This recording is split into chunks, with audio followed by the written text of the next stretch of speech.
Huh?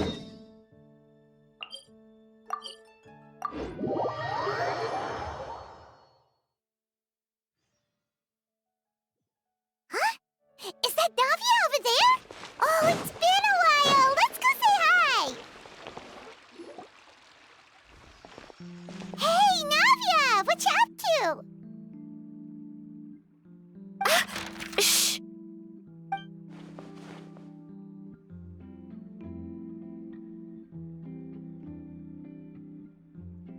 Get lost, Monica! I don't want to see you back here until you're ready to wake up and start doing things properly! Right now, you're a disgrace to my kitchen and to the Hotel de Boer name! It was an accident. I'm sorry, did you hear me asking for excuses? No, I'll do better, I promise. Why is she so aggressive? She won't even listen to what the poor girl has to say. Oh, hey, cut her some slack. You gotta at least hear her out. Wait! Huh? Who do you think you are telling me? Wait a sec. Navia? So, you're bringing backup now. Suit yourself! You're still wasting your time!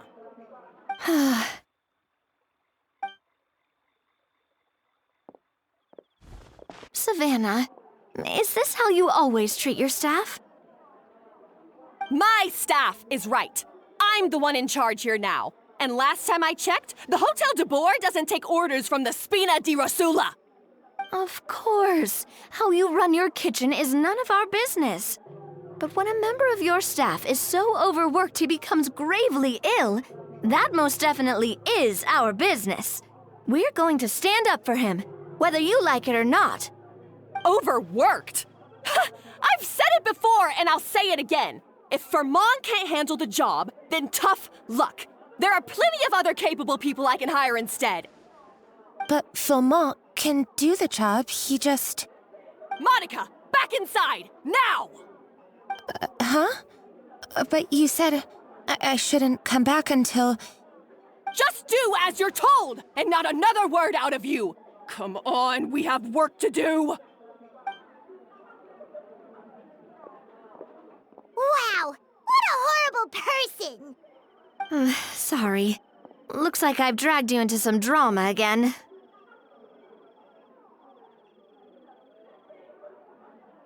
Her name is Savannah. She's the new head chef at Hotel de Boer. Ever since she took the job, she's been enforcing a brutal work regime and putting a huge amount of pressure on her staff. One guy was so overworked, he collapsed from illness. He's been bedridden for days, and he can barely even talk properly. I'm sorry. It's all my fault. I don't deserve to be a chef. At his family's request, the Spina di Rosula is trying to mediate on his behalf. We're not exactly making a ton of progress, as you saw. Savannah is adamant that Vermont's exhaustion and illness have nothing to do with her or how she's been running her kitchen. She's refusing to have any kind of meaningful dialogue with us. Our next thought was to talk to the other chefs at the restaurant and get a better idea of their working conditions. But with Savannah watching them like a hawk, no one has been willing to open up. And that's why I'm here, doing it the old-fashioned way. Camping out, watching, and waiting for an opportunity. Oh, shoot! It all makes sense now. Sorry. Paimon should have thunk before she spoke. Did Paimon ruin everything? Oh, no, not at all, Paimon. Honestly, the way she was laying into Monica, someone had to step in. I'm sure I would have piped up if you hadn't. And besides, I don't really think I'm built for espionage. Yeah, meaning it's gonna be all the more difficult to get the inside scoop now. Oh, I might as well head back to the Fleuve Cendre then. We'll need to come up with a whole new game plan. Paimon will join you. 'cause this is kinda all Paimon's fault. Guys, it's fine. You don't need to worry about it. That said, if you were planning to visit the Fleuve Cendre anyway, let me take you out for a meal. I'll make sure it's a proper feast. A really famous chef just joined the Spina di Rosules tavern. Her name is... Sorry to interrupt. I just wanted to apologize for the scene you witnessed just now. We shouldn't subject our customers to that. This is a small token from us. It's some candy from Monica. She asked me to make sure it was delivered into your hands. Monica's the one apologizing? Huh. Clearly Savannah is the one who owes an apology. Our head chef has been a little highly strung lately. Sorry for everything. All right. Since there's candy, Paimon will drop it. Not the candy. Thank you for understanding. We'll make sure to pass your feedback on to Miss Savannah. A little highly strung, huh? Paimon doesn't get it. How did someone like her even become head chef? Well, according to Fermat's family, she hasn't always been like this. But that's a story for another time. Let's try this candy. Oh, Paimon totally gets it. Come on, dig in! Huh? Hold on, there's something written on the wrapper. Find... Escoffier?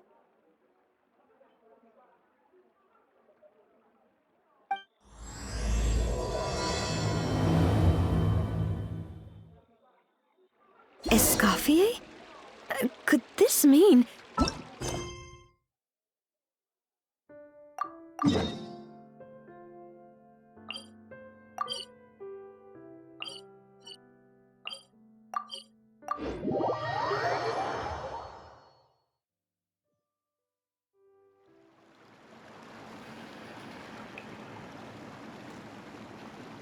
So, who is this Escoffier, anyway?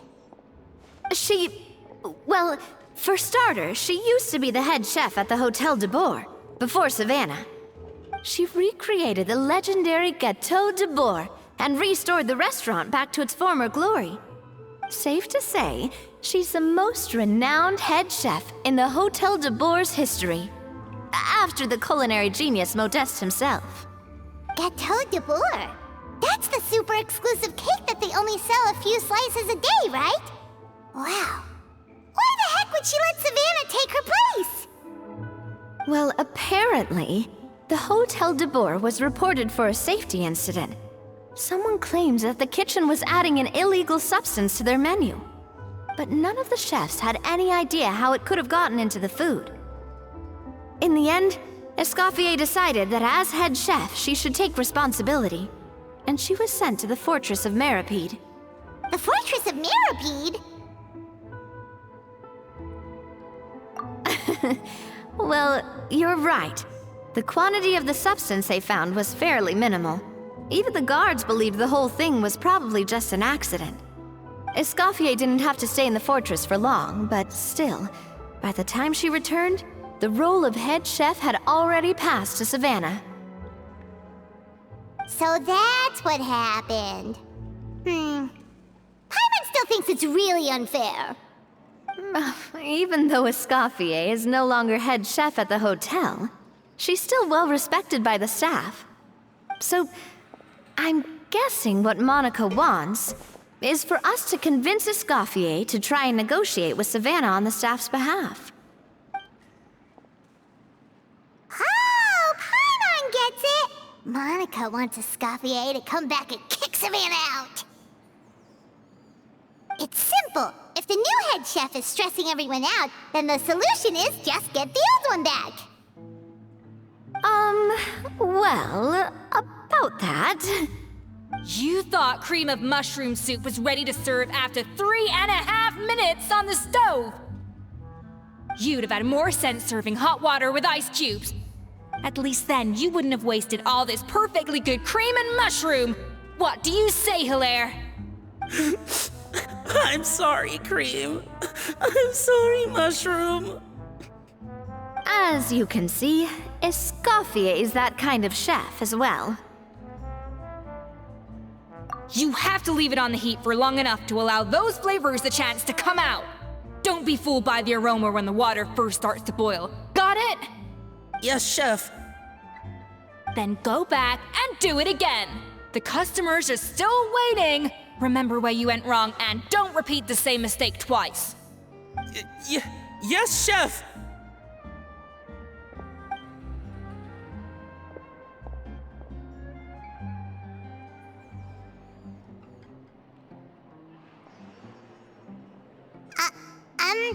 Excuse us,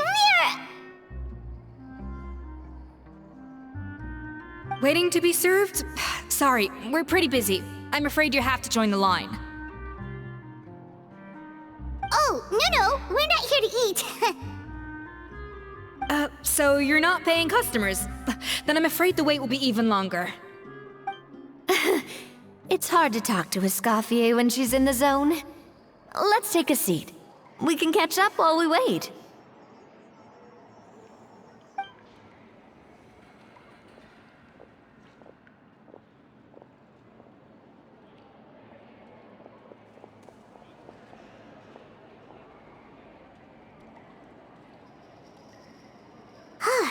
Looks like the rush hour is finally over. Is it always this busy here? These days, yes. I'd say business has tripled since Escoffier joined as temporary head chef.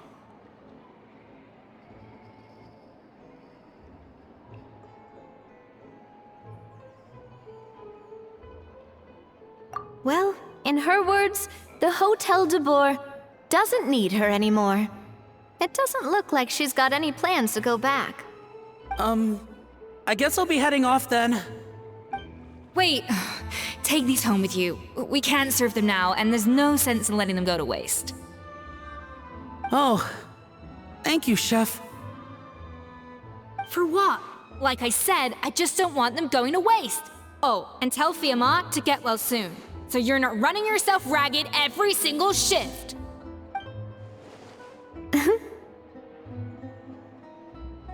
Fiamma. That's the second time we've heard that name. Who is that again? He's the chef that fell ill from stress. Hilaire is his son. And with Mom stuck at home taking care of Dad, he decided to pick up some work to help pay the bills. Escoffier knows their situation, so she's been making some extra food every day for him to take home. Hey, I heard that, Navia!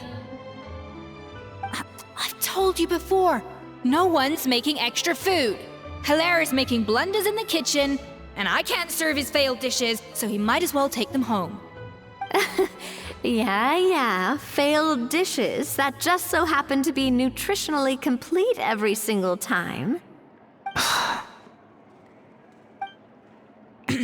So, you two must be the world-famous traveler and her companion, Paimon, yes? Is there something I can help you with? Oh, so you know us already. We'll skip the introduction then. We're here to talk about Savannah.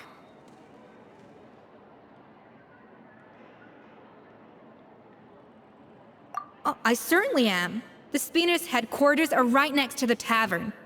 And I've lost count of the number of times Navi has come to pester me about it.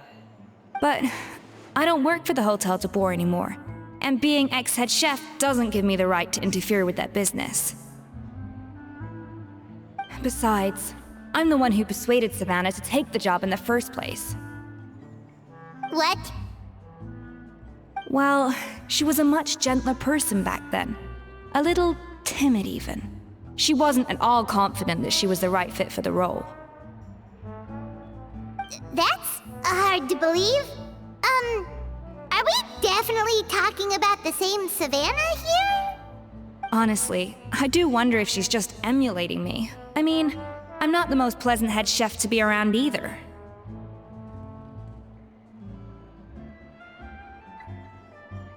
Anyway, suffice to say that given the history between us, it'll be tricky for me to tell her she's doing her job wrong without coming across like a huge hypocrite. Fiamar and the others probably think that Savannah gets it all from me. I wouldn't be so sure about that, Escoffier. Look at this note we got from Monica. She mentioned me.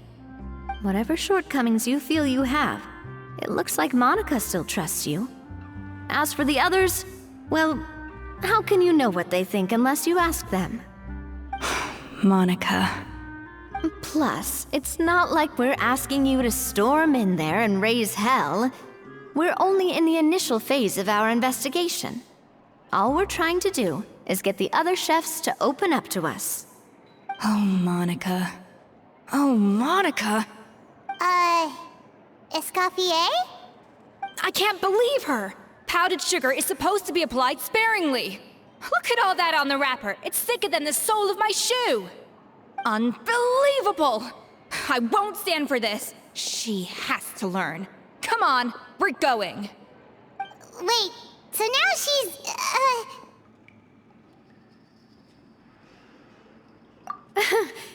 Let's go catch up to her. We don't want to keep her waiting.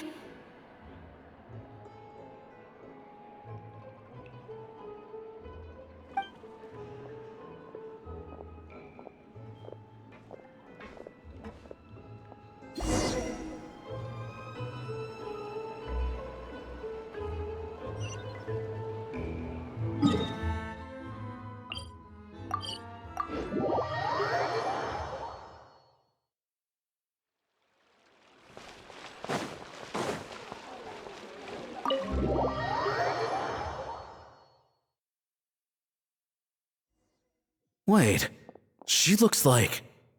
Is that Escoffier? Escoffier's back? Yes! I've missed her. I'm sorry. I'm so sorry.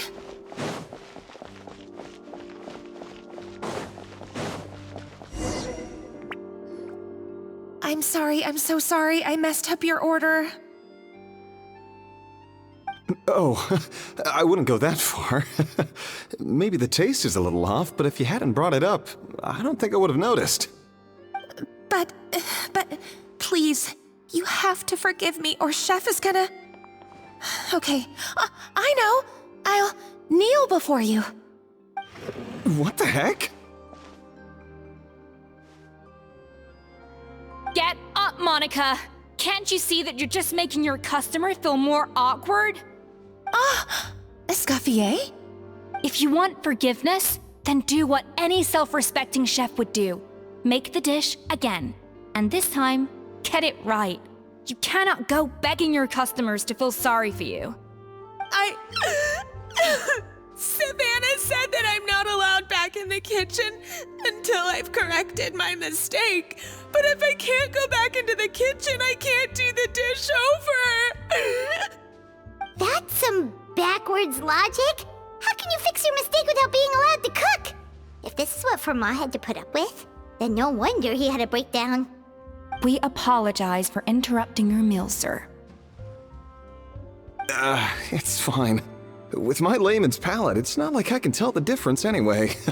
I was actually quite enjoying my meal until she appeared out of nowhere and started apologizing. Gave me a bit of a fright, to be honest.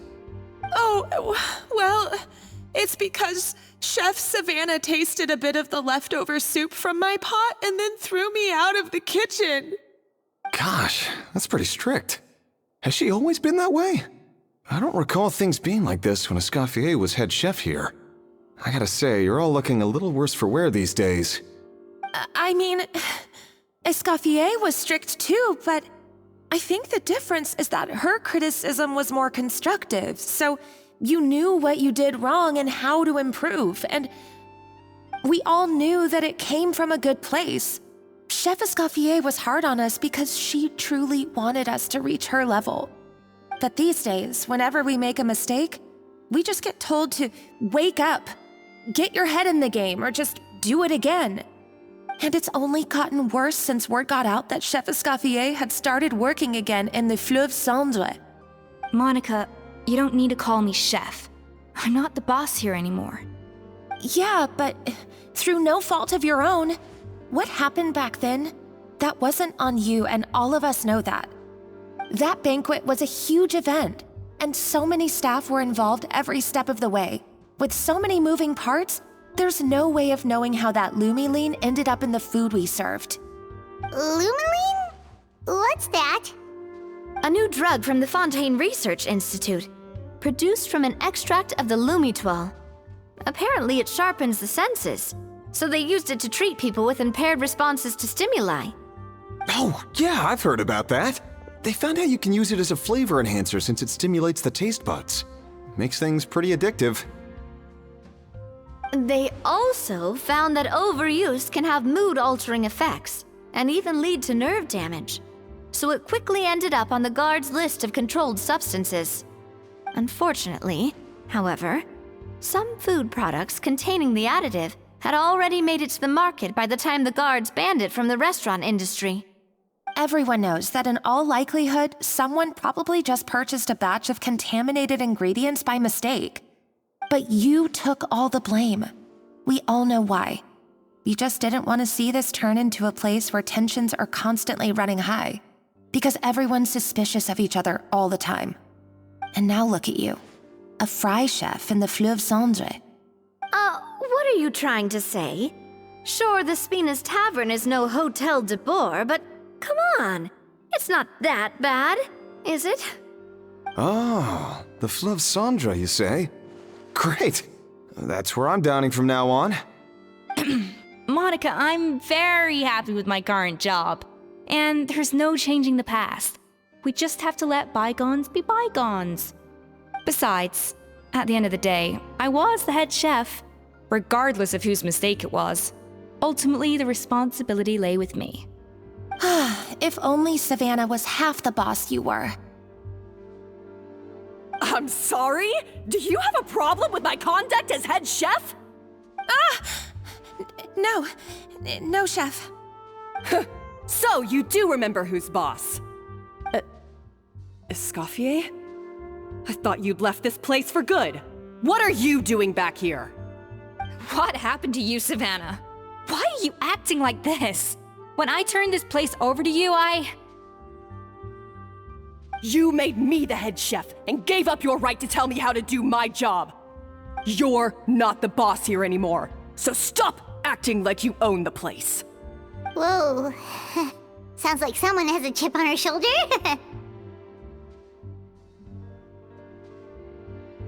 Oh, Savannah! My God, have you grown a temper since I last saw you? Have you put even half the amount of energy into improving your cooking skills, or are you still using the Pluie Lotus as an off-brand marcotte, thinking no one can tell the difference? That's none of your business! What happened to not storming in and raising hell?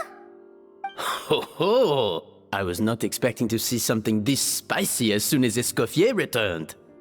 Huh? Fan Agem? Aye, miladies.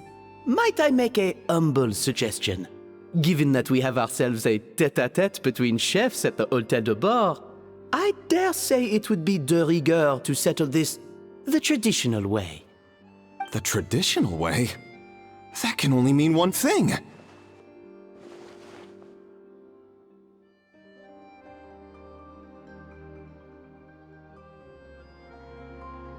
That's right! I'm talking, of course, about the tradition established by Modeste himself. The cooking contest! According to legend, the founders of Hotel de Boer, Modeste and Savelli, used this method to resolve all of their disputes. Everything from petty arguments over next week's menu to disagreements over the strategic direction of the restaurant. The cooking contest would decide who had the final say. Sounds like they had a lot of free time on their hands. Ah, well, it might sound that way to us. But in fact, the cooking contest played an enormous role in motivating chefs to hone their skills, reaching new heights of excellence in the culinary arts. And indeed, the reintroduction of this institution in recent years has surely been instrumental in transforming the Hôtel de Bord into the top-ranking restaurant in Fontaine. Reintroduction? Someone brought it back? Who? What say you, Escoffier? Surely you of all people won't back down from this challenge. It was you who put the rule in place, after all. Sure, I reinstated it, but I'm not a chef at Hotel du Bourg anymore. Isn't this bending the rules a little? I see no issue as long as both sides agree to the terms. We could simply treat it as an exhibition of sorts. Savannah, any objections? Exhibition. Huh. No. If we're going to battle it out, let's put it all on the line. If I lose, it's up to you what happens to me. I don't want anything to happen to you. But if you lose, you hand over the Codex de Board to me. What? The Codex de Bourg?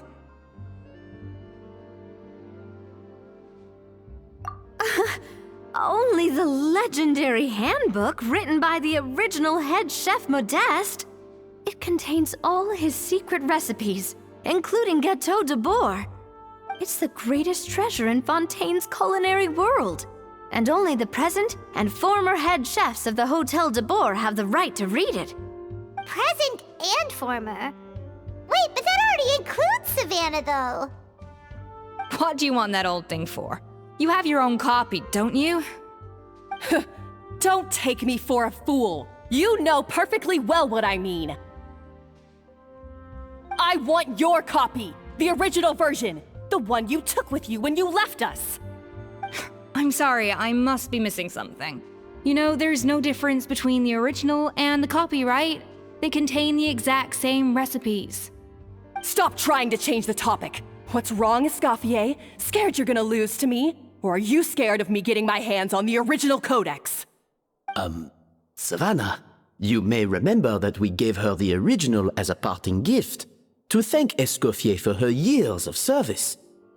Asking for it back feels a little, Oh, I'm sure it won't be an issue, as long as both sides agree to the terms. Those were your words, weren't they? And as for the contest itself, let's make it a bake-off. Gâteau de Bourg, per the recipe in the codex. Well, Escoffier, you against me. Are you in or out? You sound surprisingly confident. All right then, let's see how much you've actually grown. I hope you surprise me, Savannah. I'd hate to find out that all you've learned after this long is how to chew people's heads off. Believe me, I'll show you. Escoffier, are you sure this is a good idea? You accepted her terms a little hastily. Oh, it'll be fine. Let's head back to the Fleuve Cendres so I can get prepping.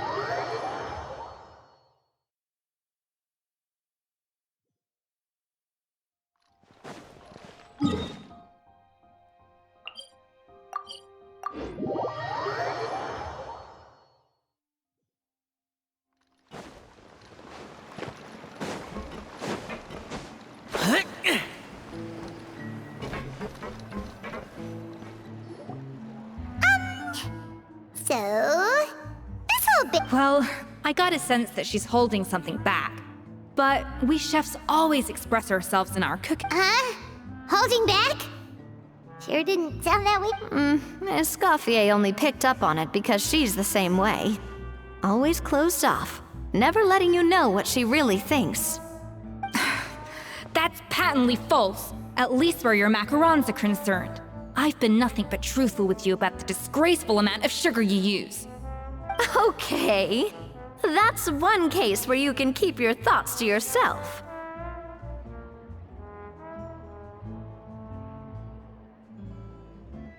Oh, that? Well, it's not so much a recipe book as a diary of Modeste's adventures. Back in the day, he and his good friend Savelli explored far and wide, partly adventuring, partly looking for new ingredients and developing new recipes. Their creations had an enormous influence on the course of Fontaine cuisine, turning it into a much more vibrant and diverse scene. For instance, legend has it that the original Gâteau de Bourg was made using a special secret ingredient that Modeste discovered on one of his adventures. So rare was the ingredient that they could never make more than 16 slices of the cake per day. But everyone who tried it claimed that it was one of the most blissful and invigorating things they had ever tasted. Modeste and Savelli went on to found the original Hotel de Boer, which catapulted them to stardom in Fontaine's culinary world. Especially Modeste. He was hailed as a once-in-a-generation genius, and over time, the recipes from his adventure log became known as the Codex de Boer. Ah, Paimon's heard this kind of story before. Armed with the Codex, the Hotel de Boer took its rightful place as the finest restaurant in the land, serving those recipes for centuries to come. Something like that? What? No, of course not. Cooking is a constantly evolving art form. How could any restaurant survive if they only served food that was popular last century? Anyway, never mind centuries. Savelli and Modeste parted ways not even 10 years after their rise to fame. Then, Modeste passed away while he was still in his prime. And that was it. The end of the Hotel de Boer's heyday. It fell into decline, and for most of its history, it was just a nondescript place with a couple of cheap tables. It's only in recent decades that it started recovering. Even then, it still took numerous relocations and changes of management before we finally ended up with Vanigem and the restaurant we have today. Oh! So the Codex really isn't all that, then. Paimon figured it was like one of those mystical books they have in Liwei's martial arts novels, where the main character learns all their secret powers from. Yes, well, that's fiction, and this is reality. You can't meet the tastes of modern diners by following some ancient recipes from a dusty old book. Case in point. Even the Gâteau de Boer they sell now is actually Escoffier's reimagination. Wait, really? Why though? Didn't that recipe make it into the Codex? It did, but like I said, it's the dusty old book now, and the records aren't as legible as they once were. Not to mention that there's no way of finding the secret ingredient Modeste wrote about. So, reimagination is right. I consulted some historical records and took what I could from the Codex. But ultimately, the Gâteau de Boer of today is my own recipe. As for why we gave it the same name and kept the tradition of only selling 16 slices a day, well, you've got Vanigem's business sense to thank for that. Oh! Huh. Well, that kind of takes all the mystique out of it. Hey now, it might not be the original Gâteau de Boer, but it's still the most delicious cake in Fontaine today. And who knows, maybe Escoffier's version is more suited to your palate. Just think, if the original truly was the perfect cake you're imagining it to be, there's no way the recipe would have been lost to history, right? Not to mention that the Hotel de Boer never would have fallen into a slump. Anyway, before I left my role as head chef, I made a copy of all the recipes from the Codex, including my own improved versions, and turned them over to Savannah. So why is she so interested in the original copy? Could it be a symbolic thing? Like, whoever holds the original Codex de Boer is the true head chef? Well, it was clearly precious enough to give to Escoffier as a parting gift. Meanwhile, Savannah only got a copy. Maybe from her point of view, it's like management doesn't truly see her as being worthy of the role. You think so? The only thing is, it was her suggestion to gift me the original in the first place. Well, a joint decision by her and Vanigem. But still. What? Huh. Guess she's had a major change of heart since she became head chef. Yeesh. Who knows? We could speculate forever. Better to just let our gâteau do the talking.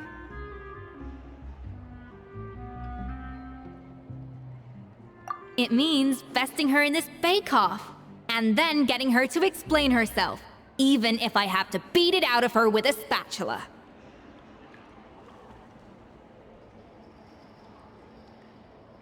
However much she's changed since we worked together, I believe that she still has her chef's pride. And if she respects the art, she'll respect the outcome of our contest. Well, I'm confident that you and your spatula can get justice for Froment. All you need to do now is win the contest. But that should be a breeze for you. Let's not get too ahead of ourselves. Gâteau de bourg is very complicated to make. Usually, it takes 3 chefs working in tandem to cover everything.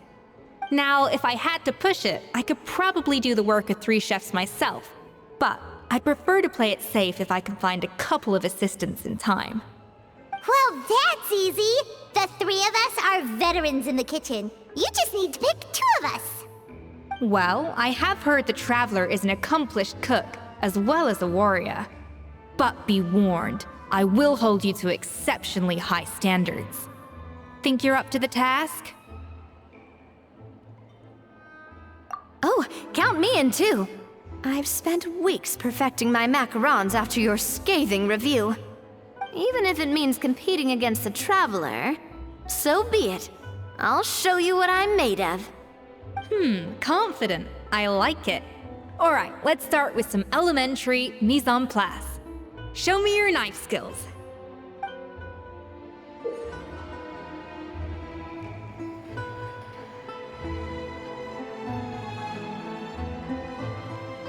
I've always called it chopping stuff up, not mise en place. But it's basically the same thing, right? Oh, Navia.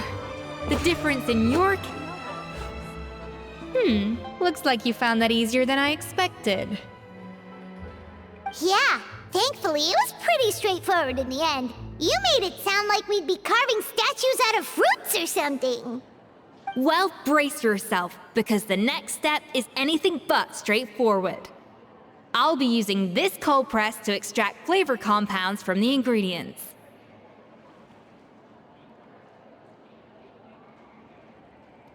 A kind of special food processor I got the Fontaine Research Institute to make for me. It uses cold temperature extraction to isolate the essence of cooking ingredients, which can then be used to flavor dishes more precisely. But this isn't exactly standard kitchen equipment, so that probably didn't make a whole lot of sense. Let me give you a demonstration instead.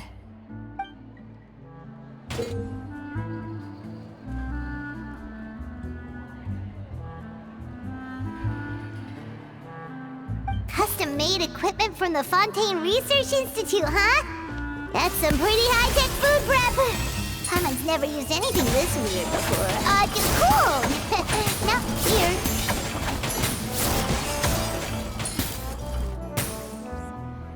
And done. These are the flavor compounds extracted from our ingredients. I've processed all the fruit you chopped up earlier. Wow! Even the smell is so much more concentrated. What next? Do we add all this stuff in? Absolutely not! Throwing everything in at once will ruin the balance of flavors. We have to go slowly and carefully to calibrate the exact flavor we want. I'll demonstrate again.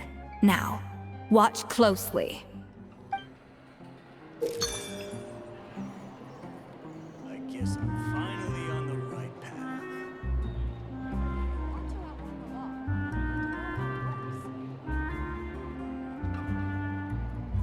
Slowly.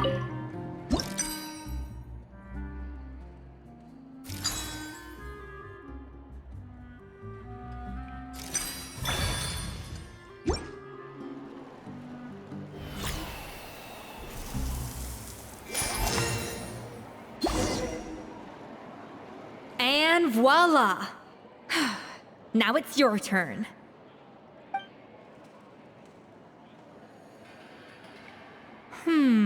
Not terrible. Considering this was everyone's first time blending flavor extracts, it could have been worse. But the Traveler's work was surprisingly good. Are you sure you've never done this before? You got almost perfect results on your first try. That goes without saying. Still, credit where credit's due. You did well. Alright, now for the part I've been looking forward to. I want each of you to cook something from the Hotel du Bourg's current menu. I'll judge your submissions and give you a final score. That's right. The true test of your cooking skills is the finished product. It'll be good practice for the contest itself. Now get to it. Chop chop!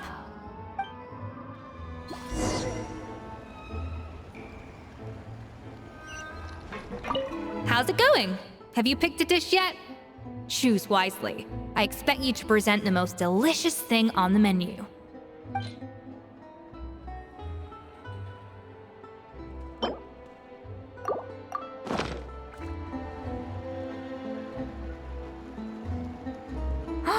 Look at that! With the grace of a snow-winged goose, as I like to say. Now, let the grating commence.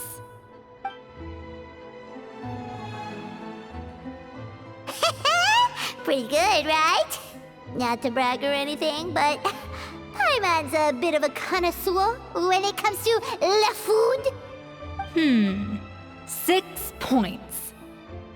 What? Oh, well, fair enough. Paimon doesn't cook all that often, so as long as it's a pass. That's 6 out of 100. What?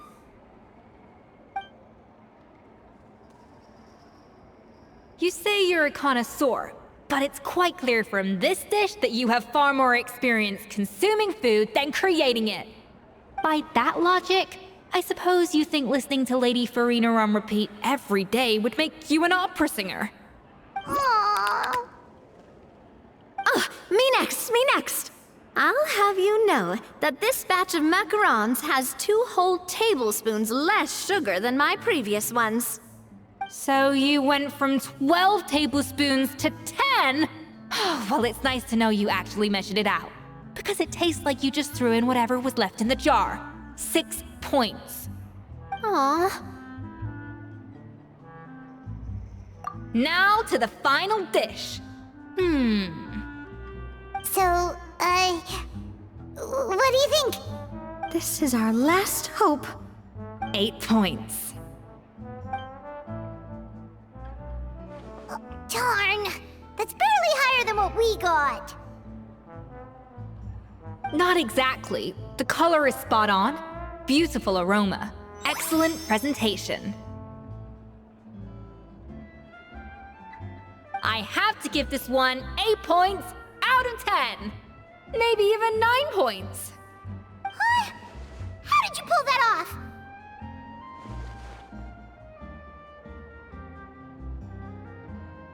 Don't get me wrong. There's room for improvement. But still, this is clearly the work of an accomplished chef. I can tell that you've put many hours of work into honing your skills in the kitchen. I can really taste the grace of the snow-winged goose in this dish.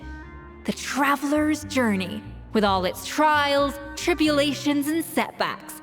Not to mention the frustrations of having a picky eater for a partner.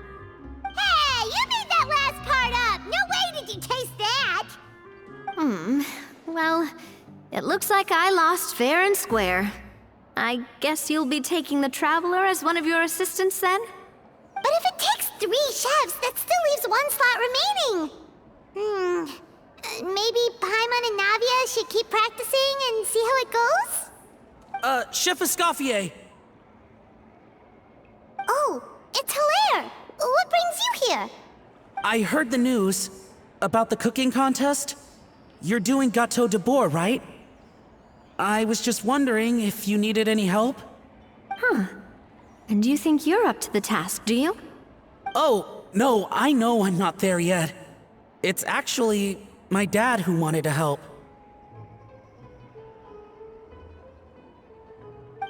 Firma, last I heard, you could barely get out of bed. Chef Escoffier, Navia, Traveler, thank you all so much for everything you're doing for me and my family. I've had enough of sitting around at home while you run yourselves ragged. If you let me, I'd like to help you win this cooking contest.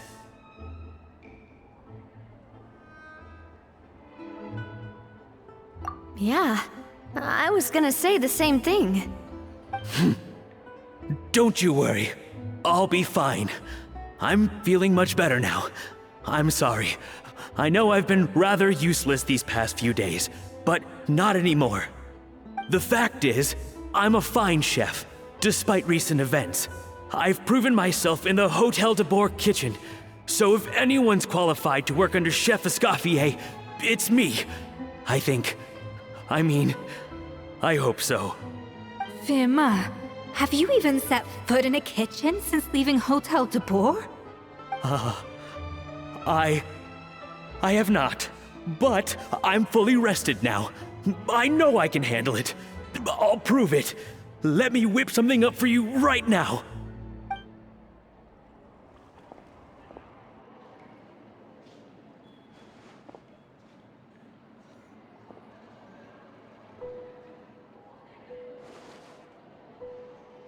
Huh? That's strange. Why are my hands shaking? What do you call this, Firma? I can't seem to grip my knife. Do it again! Again! Again! I... Hopeless. Get out of my kitchen yesterday.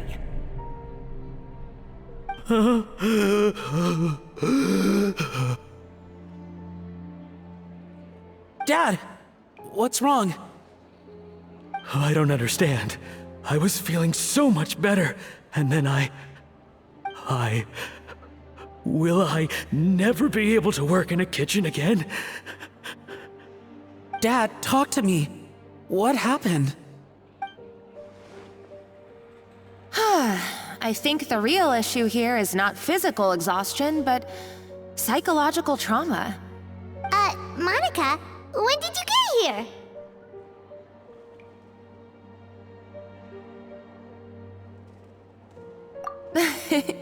Probably because you were all concentrating so hard on your cooking. I didn't want to interrupt your flow.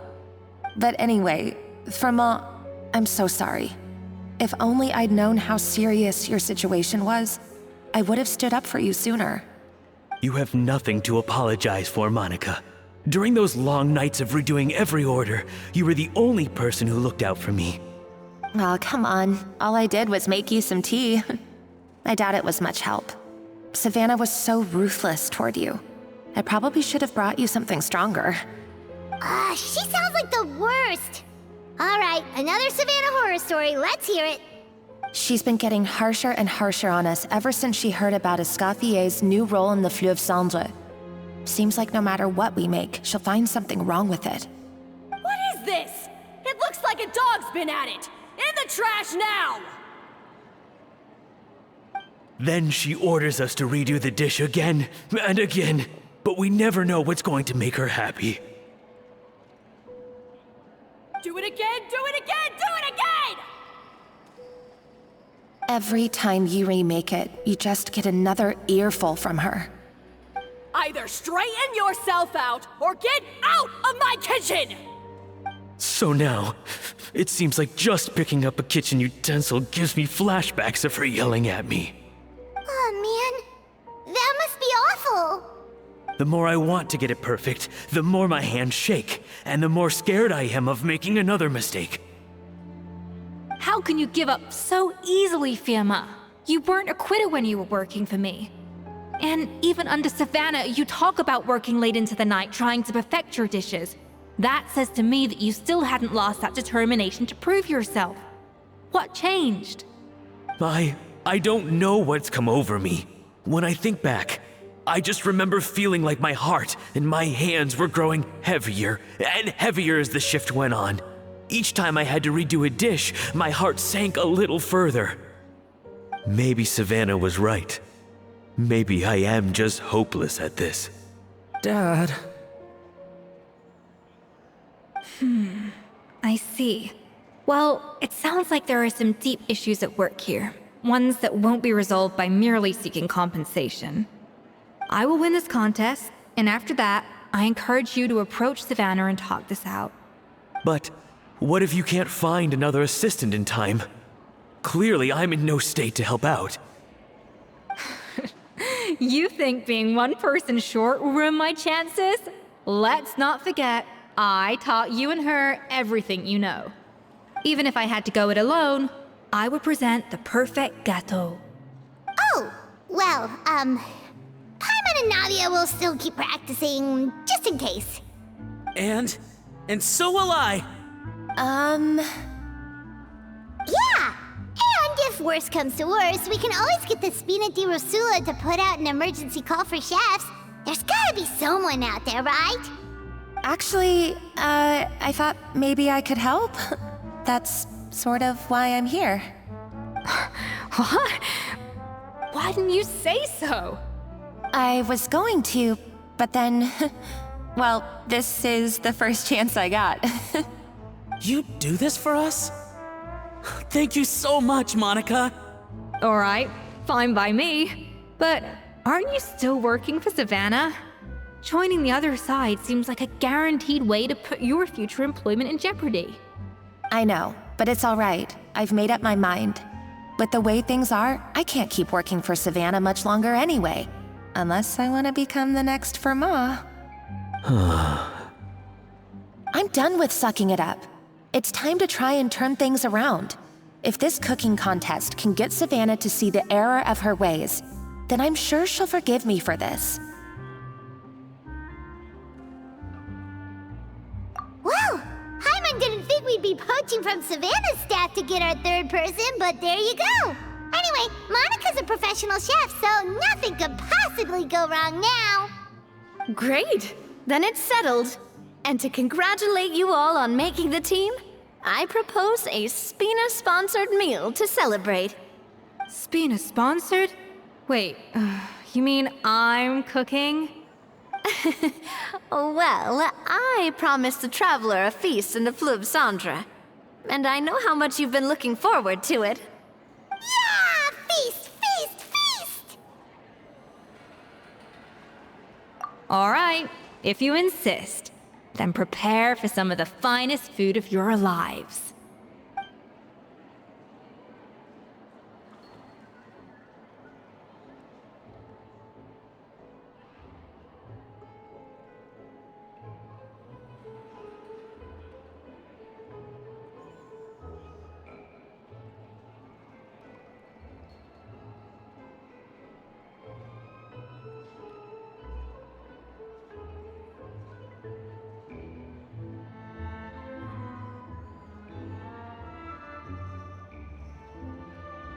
That's not a bad idea, actually.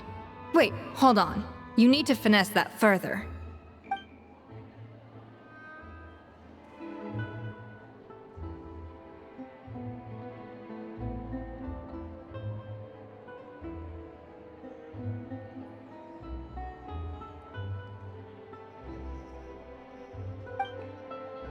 That was a dream come true. Paimon never knew Fontanian cuisine could be this good. Finally on the right path.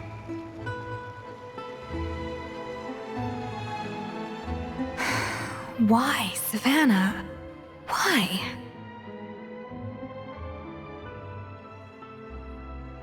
Oh, nothing. I was just flicking through the original Codex de Boer. I wanted to see if there was anything I'm missing. Something I hadn't noticed before. That might explain why Savannah's so desperate to get her hands on it. But I can't find anything. It's just some hastily scribbled recipes in between diary entries from Modeste's adventuring phase. And most of it's not even legible anymore. The copy I gave her not only has all the recipes in full, but even includes my own private tips and notes from years of experience. Surely that's infinitely more useful than this old thing. Yeah, maybe. Still, it's just hard for me to imagine that the Savannah I knew would go to all this effort just to make a point. We were. At least I always thought we were. She was a little shy, but meticulous with everything and everyone she dealt with. She made a few mistakes here and there, but she was quick to correct them whenever they were pointed out. And she was always striving to improve as a chef.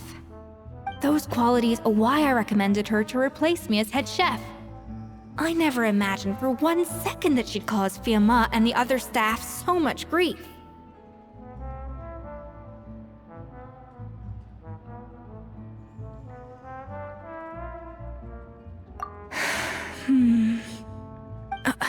Well, I mean to an extent, of course. I pushed hard for her to get the role. And the idea that she turned out like this because of me is difficult to come to terms with. I wonder if this is how Modeste felt back when he was writing the Codex. Yes, with his good friend and co-founder of the Hotel de Boer, Savelli. The story goes that after Modeste unveiled his Gâteau de Boer and was hailed as a culinary genius, he was admired and adored by all. But his newfound fame slowly drove him and Savelli apart. Unlike Modeste, whose every new creation was an instant hit, Savelli seemed to face setbacks at every turn. Doors that would swing wide open for Modeste would shut in Savelli's face. And with Modeste being whisked off to all manner of functions by his celebrity friends, he had less and less time to discuss the culinary arts with Savelli. People started gossiping about Savelli, and their relationship between the two gradually soured.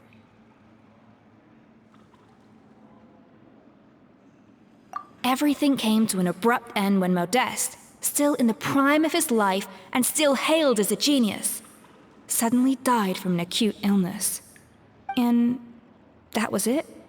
They neither had a decisive split, nor got the chance to properly reconcile. Their story just came to an end. One rumor had it that Savelli actually killed Modeste out of jealousy, even as the latter was hoping to make amends. Unlikely. It's a popular theory, but there's no real basis for it. At least there are no records of Savelli ever being convicted of a crime. Still, beyond a point, there's no way of knowing what truly happened in the past. All we can do is try to make sure the present doesn't quite go as badly. And that's why I have to win this contest tomorrow. Then get the truth about everything that's been going on, even if it means cracking her open like a nut. Really? Well, I like the confidence. Don't let me down tomorrow, then. You better bring your A game.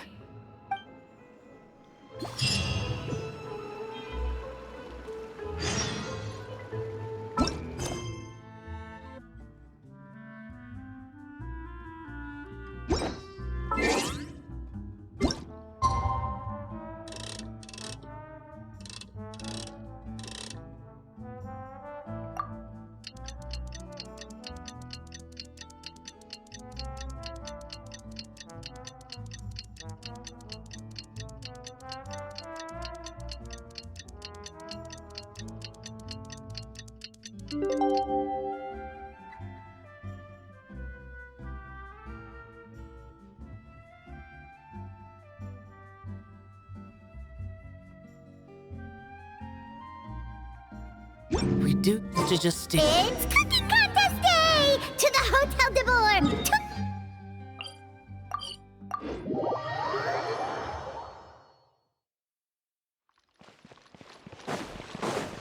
Did you hear the news? Escoffier's coming back for a cooking.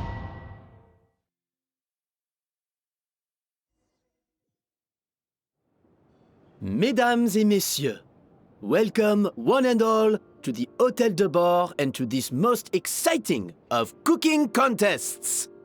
Savannah, I've brought the original copy of the Codex you asked for. Monica? Huh.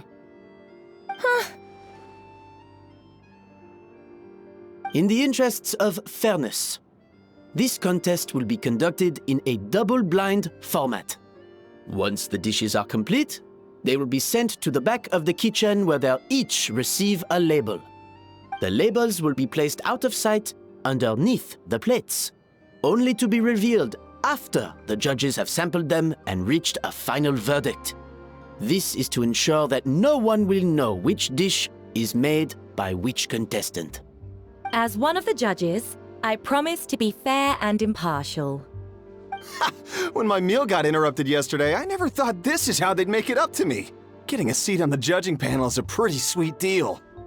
Both contestants have taken their positions. Then, without further ado, let the Hotel de Boer cooking contest commence!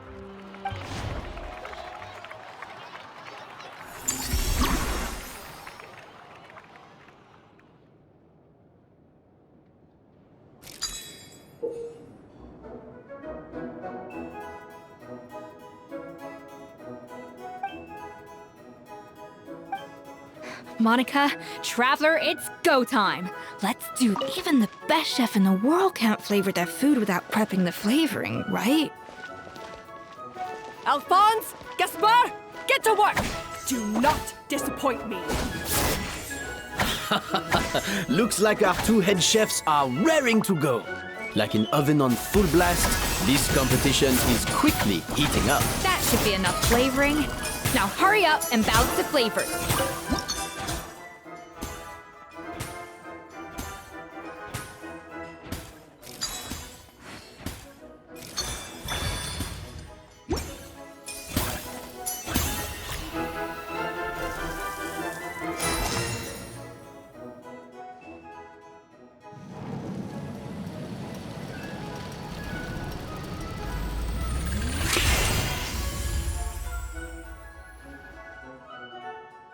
Come on, Escoffier! Come on, Traveler!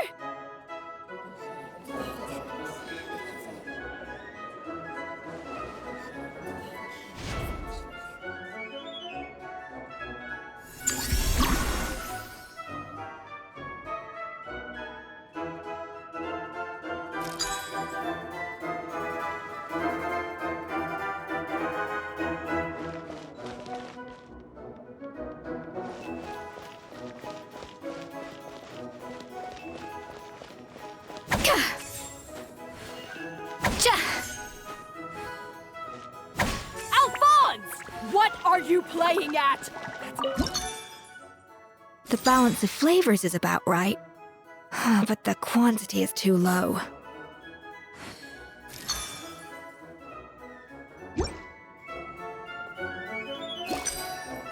Yes, chef! Oh, tension in the ranks on Team Savannah. Will this...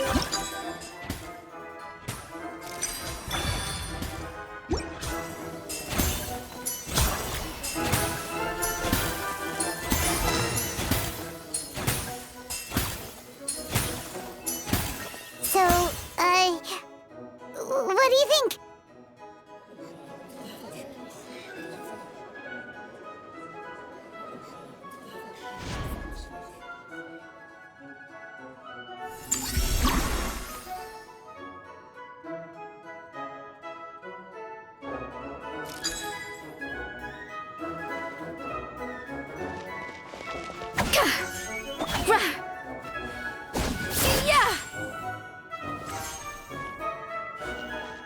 Escoffier is already on the final step of the recipe. Let's check on Savannah's progress.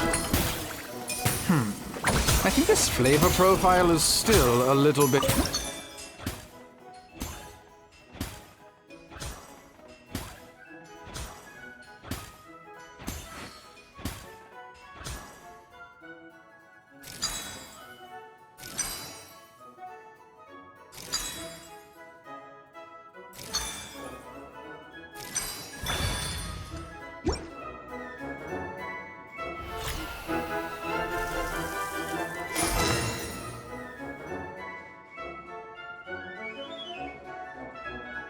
You can't match Escoffier's talent.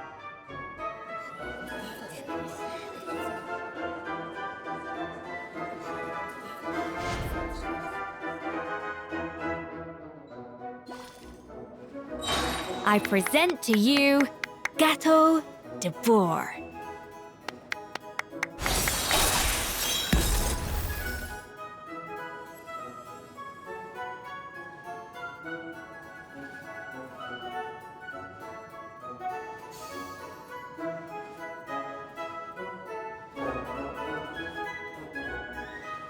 That was perfect! We were like a flock of snowing geese, completely in sync, working gracefully and elegantly together. Great work, team!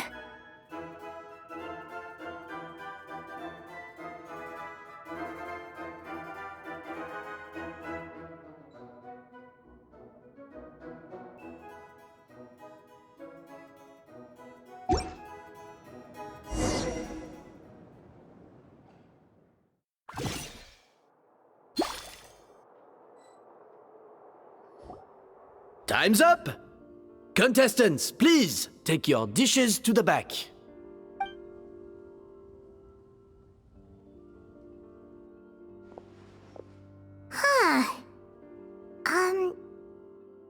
Escoffier was right. You really can't tell whose is whose just by looking at them. We both made the same dish after all. For all her flaws, Savannah's a talented chef who earned my recommendation for good reason. She wouldn't screw up something as elementary as the cake's appearance. Whoa! This is really rather good. Wonderfully soft and fluffy. Beautifully sweet. This is a masterclass in how to make gâteau de bois. I would give this one at least 9.9 out of 10! Only because there's something about the flavor of the base. It's just a little different from the recipe I'm used to. Huh? Really? I couldn't tell.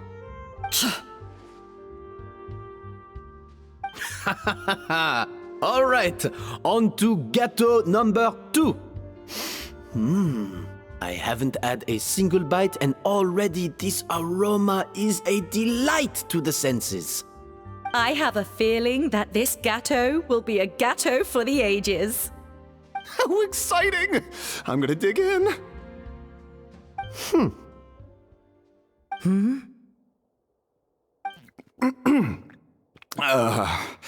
I think maybe someone got a little carried away when they were adding the sugar. Not just the sugar, it's the flavors too. This is all over the place. Who made this?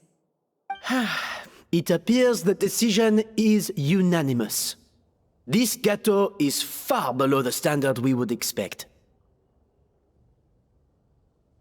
Whew!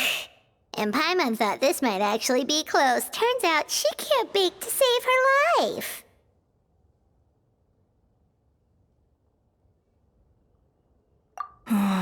Something's not right here. Savannah may not be perfect, but no way is she this sloppy. I can now declare that the creator of the first gâteau has won this cooking contest. Now, all that remains is to turn the plate over and reveal the chef's name underneath. What? It's Savannah? No! That's impossible! Hey, Savannah! You cheated, didn't you? You cheater! What did you do? Oh, you swapped the plates, didn't you? Well, someone's a sore loser.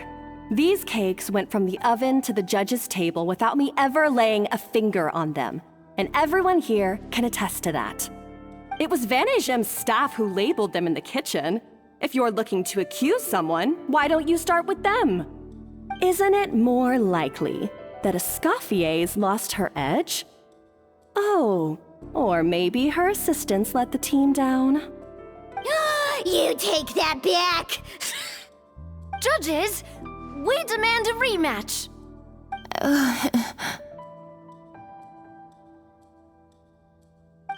That's enough! What's done is done. As head chef, or rather as team lead, I take responsibility for the dish I served. Whatever went wrong and however it happened, I should have spotted it.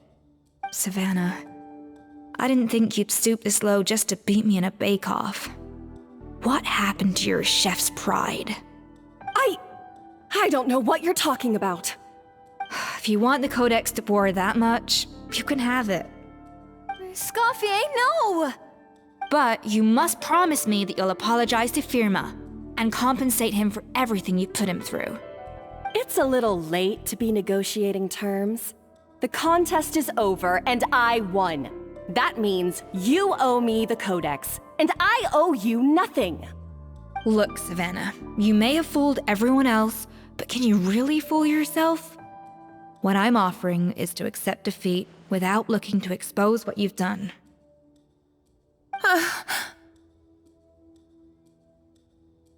But only on the condition that you promise to stop putting so much pressure on your staff. Fine. I'll treat this as your final handover of duties from one head chef to the next. So, will that be all, ex-head chef? Or is there any other unfinished business you'd like to leave in my hands? I didn't mean that to be a scolding from your former boss, just a word of advice from a fellow chef, and a friend. But I don't know if you're even open to input from other people anymore. I know what I'm doing. I don't need your advice. All right, fine. I'm glad to hear it.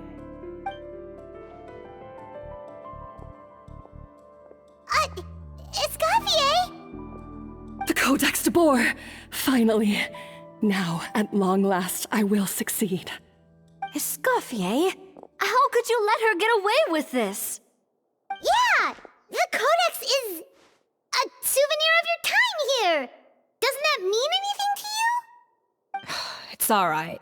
It was just a bake-off, not the end of the world. I'm already over it. Besides, it's not all bad. She agreed to compensate Firma. That's mission accomplished for the Spina. Honestly, if I'd have known that giving her the Codex would solve everything, I'd have just done that in the first place. I mean, why bother with the whole cooking contest? It's such a waste of time and energy.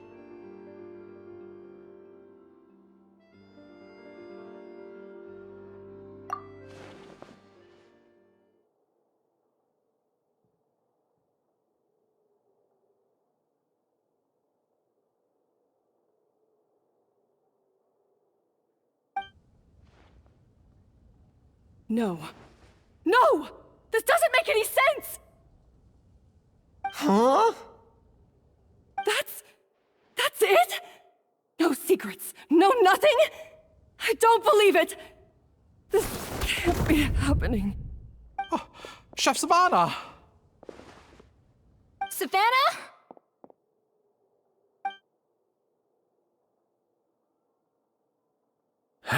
It's nothing life-threatening. Just a lot of pent-up stress and exhaustion. Oh, I knew it. Pent-up stress? Her? The truth is, however hard she might be on the rest of us, the person she puts the most pressure on is herself. Yes, there are nights when she makes us redo things over and over into the wee hours. But for her, it's every night. She'll hide herself away in the kitchen, working on new techniques and recipes, and only realize how long she's been at it when we come to work the following morning. But why? Why would she do that? Our best guess is she doesn't want to be seen as less of a chef than Escoffier. And there it is. Even so, that's no excuse for taking her anger out on the rest of you. Yeah, and it's definitely no excuse for cheating in the cooking contest. About that, we honestly have no idea how she did it. We were focused on our own work the whole time, like she asked. Leone and Algalia were the ones I tasked with labeling the cakes. I've already spoken to them both. They're at a loss to explain it too. Not to worry. Come on, join me downstairs. I'll interrogate the guilty gâteau myself.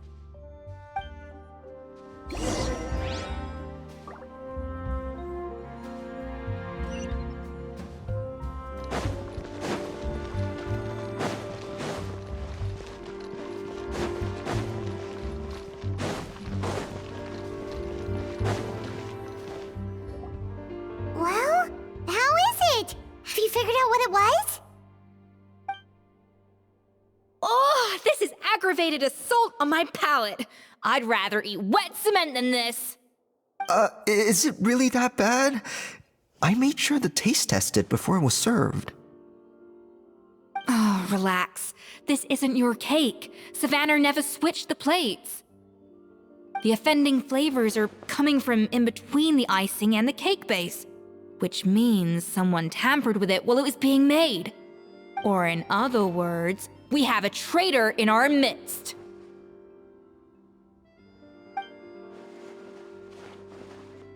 I'm sorry.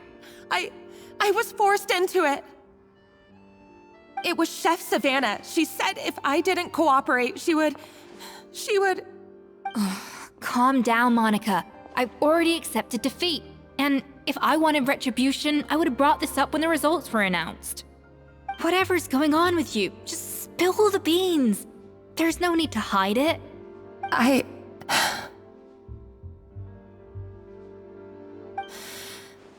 I was the one who caused the food safety incident that one time. Food safety? Wait, you mean the Lumaline incident? So you procured the contaminated ingredients? I think so. Savannah and I were on procurement that day.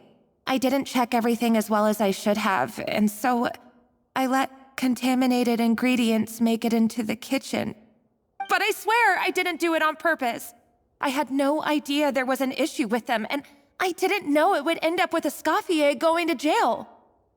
But the last thing I expected was for Savannah to use it as leverage to blackmail me with... This is crazy! So Savannah pressured you into sabotaging Escoffier's cake by threatening to expose your secret if you didn't?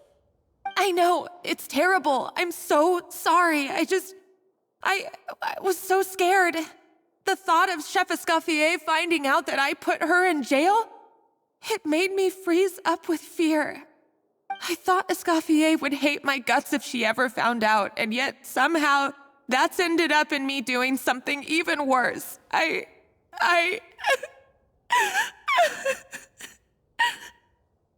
Seriously?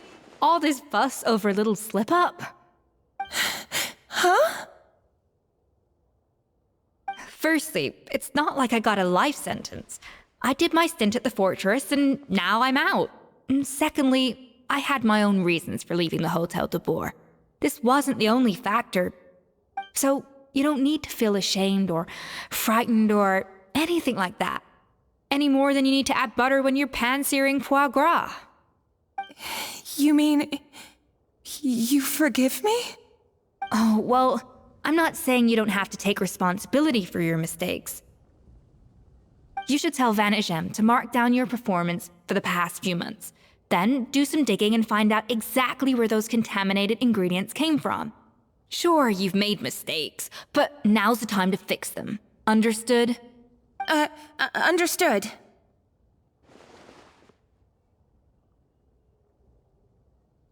Good. Now, back to Savannah.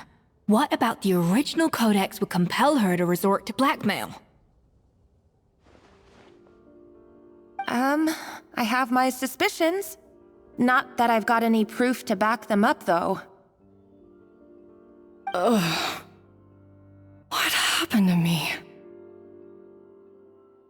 I've overheard some customers murmuring about how the Hotel de Boer hasn't been the same since Escoffier left. They think our menu doesn't taste like it used to, especially our signature items.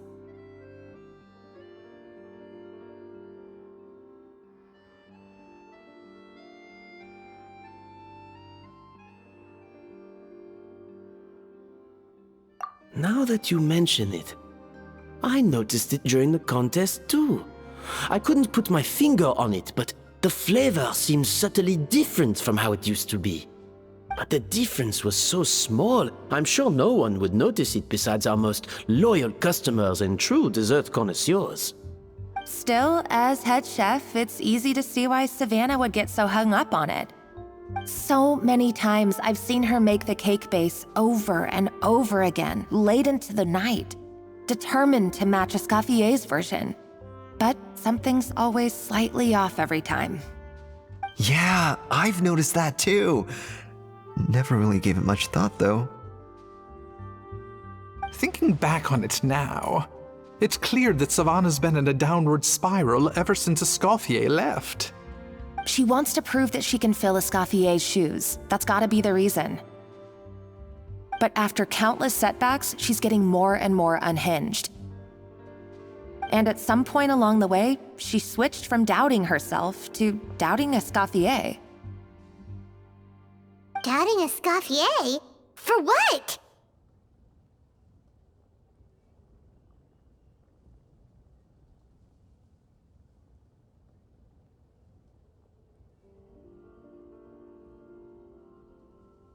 Yeah, it would explain why she was bent on getting the original at any cost. She must have thought Escoffier purposely omitted key details from her recipes when she copied them out. Also, she could retain her place as the #1 chef in Fontaine, the only one privy to all the secrets of the trade. Oh, for goodness sake. What a stupid idea. Of course. Then she finally got the codex only to discover that the secret recipes she's been pining for don't exist at all. Seeing how utterly wrong she was must have been a real shock to the system. It probably brought up everything at once. It overwhelmed her, and she passed out. There's still one thing that doesn't make sense, though. If Savannah had the real recipe all along, how come it tasted different? She might not be on the same level as Escoffier, but surely after like 50 attempts, she'd get it right one of those times. You'd think so, but geniuses like Escoffier are in a league of their own.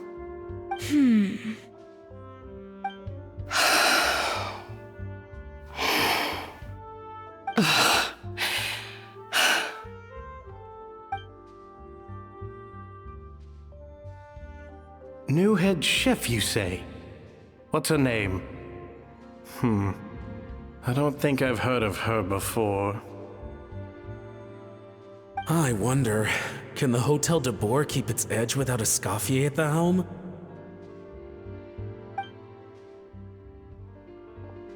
This tastes different from last time.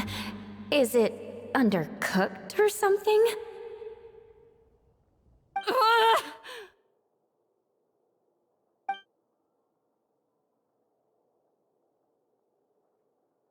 Take this. It's a copy of the Codex de Boer. From now on, you will be its keeper. Don't listen to the doubters. If I say you can do it, then you can do it. Even if you don't believe in yourself, at least believe in me. Hey, did you hear me? Once I'm gone, the restaurant is all yours.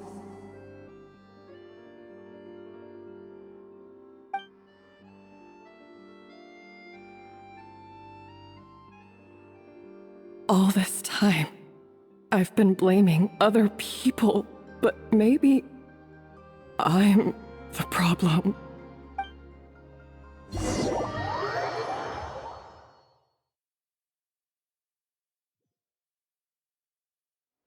I sincerely apologize for putting everyone out. Savannah's awake now, but I don't think she's ready to speak to anyone yet. Let's give her the day to calm down. I'm sure you'll have the chance to talk everything out tomorrow. In that case, I'll go and update Verma and his family. I wonder what he'll make of all this. So, we'll come back tomorrow then.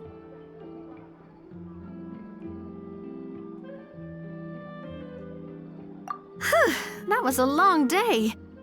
I think I've earned myself a sweet treat when I get back home. Oh, nice! Macarons? Or are you gonna switch it up this time?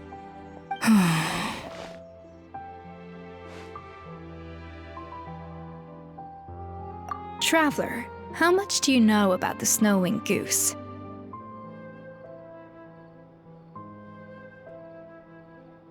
Every year, they migrate long distances in search of a suitable home. There's always one goose at the front whose job is to lead the flock.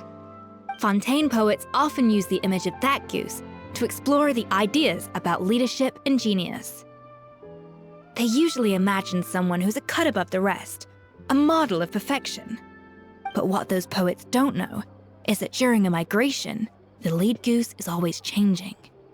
Once the lead goose shows signs of fatigue, it retreats to the back of the flock and allows another goose to take its place. So the truth is that leadership, with all the responsibilities and pressures that come with it, it's something that everyone takes turns at. But we humans completely miss that fact when we project our own ideas about social hierarchies onto them.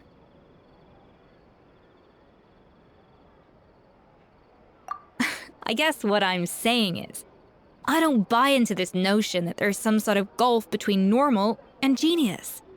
Cooking is a science, not magic. Given the same ingredients, same recipe, and same environment, I see no reason why two different people shouldn't be able to create the exact same dish. Of course, some people have a more sensitive palate than others, and some people are just born bolder or more conscientious. But these are all variables that can be accounted for with time and practice. I'd have no reason to expect so much from others if I believed that perfection can only come from the hands of a genius. The only reason I hold people to high standards is because, well, I believe they're capable of greatness.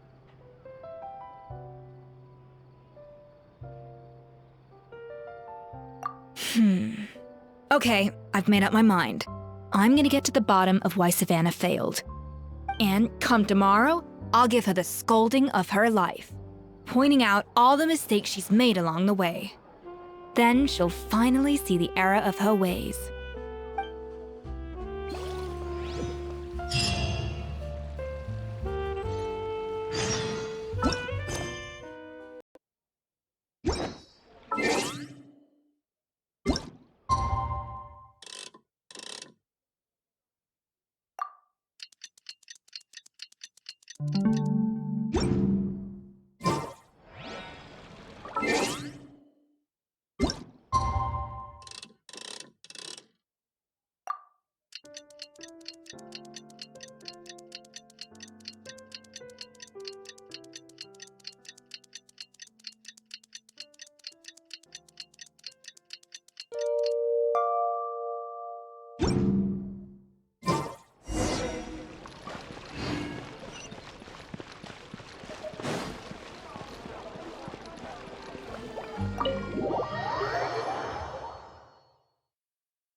Why are we here so early? Our meeting with Vanagem isn't for a while.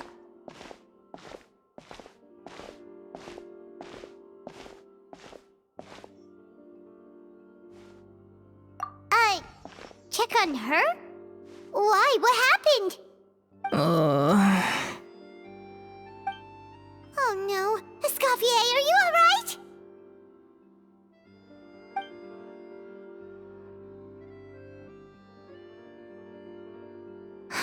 I'm fine. Just need to get some more coffee in me.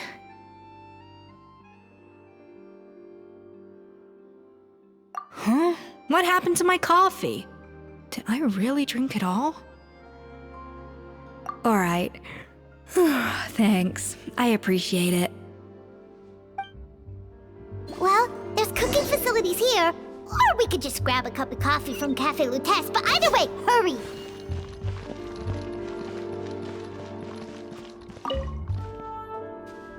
Coffee. Need coffee.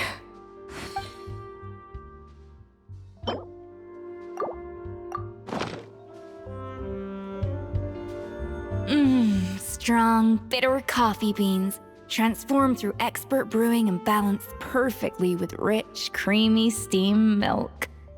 Wonderful. I feel much better now. Thank you so much, Traveler and Paimon. Glad to hear it, but make sure to catch up on your sleep when you get the chance.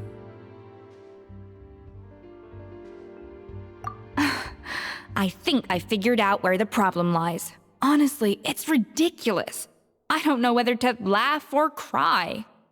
Wait, what investigation? What are you guys talking about? I'll save it for when everyone else gets here. It's so stupidly small, I can't believe it's caused so much drama. Yes, except my failures were stepping stones to success. Escoffier! Have you seen Savannah? Huh? No, not since yesterday. Why? What's wrong? After seeing her home yesterday, we were all a little concerned about how she was doing. So, I dropped by her place early this morning to check on her. Only to find an empty house with the doors wide open. I left Alphonse and the others to keep watch at her home, while I checked the Hôtel de Bord. I'm worried something bad might have happened. If she's not here, then where could she be? Boss, Escoffier, bad news. Alphonse? You're supposed to be keeping watch at Savannah's house. We were, but then Just after you left, we found this stuff in her house. Oh, looks like a map with a bunch of random places circled. What does it mean? Wait a second. This feels familiar. I'm sure these places are all connected somehow. Of course, from the Codex. They're all places that Modeste explored on his adventures. Yeah, but I don't understand. The adventure logs in the Codex are too fragmented to be of any use. How come this map shows all the missing details?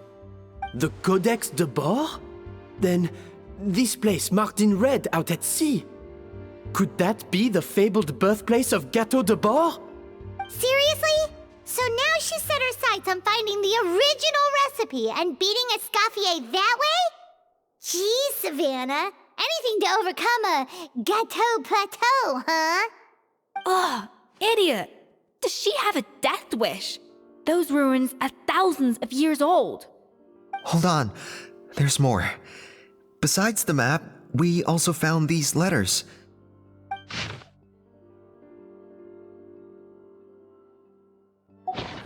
It was you. You let the Lumaline through, didn't you? It sounds like a threat letter. Does this mean that Savannah was responsible for the safety incident? And not Monica after all? Retrieve the Codex by any means necessary. So the cooking contest and the cheating. Someone else was behind her pulling the strings? She's keeping the true recipe to herself. Ugh, this is all such a mess. Paimon needs a second to process this. First, we thought that Savannah forced Monica to cheat in the cooking contest. But now, it turns out that someone else forced Savannah to force Monica to cheat?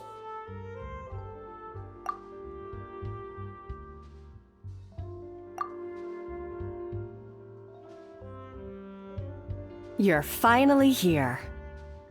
Of course. I should have put two and two together as soon as I read your threat letter.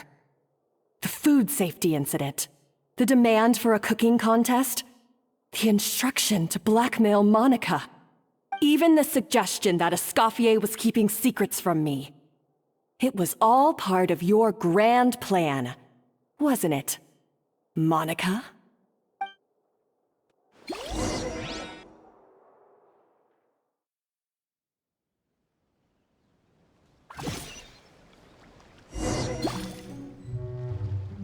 We should be getting close to the spot marked on the map.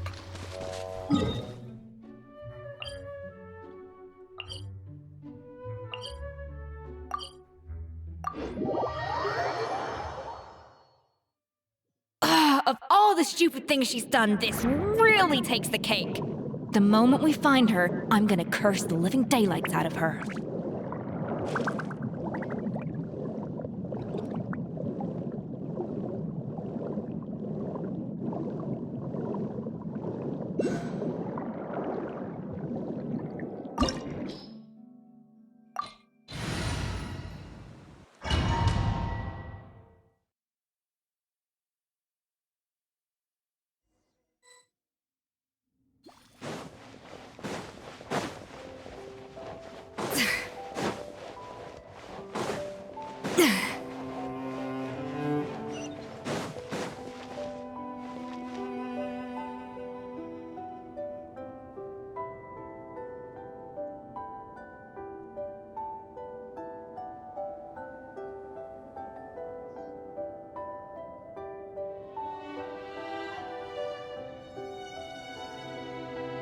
Whoa, this place looks like an underwater restaurant, doesn't it?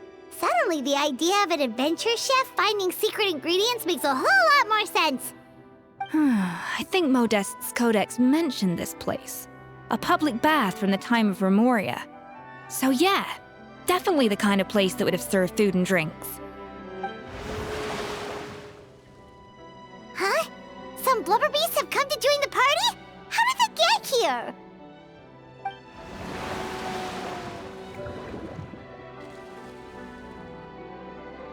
Aw, they ran off! That could be easier said than done. Something's blocking the entrance. Well, did Modeste mention it in his adventure logs by any chance? They must have gotten through somehow. Good point. Yes, that's right. It's coming back to me now.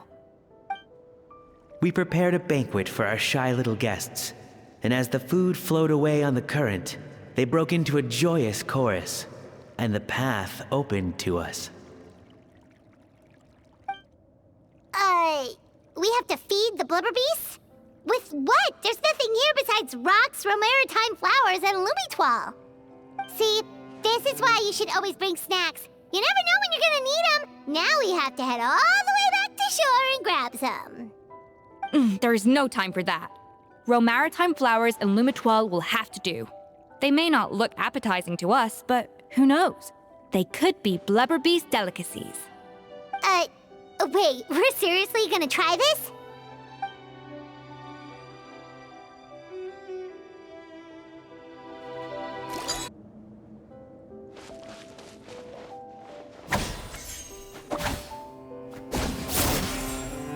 Yeah.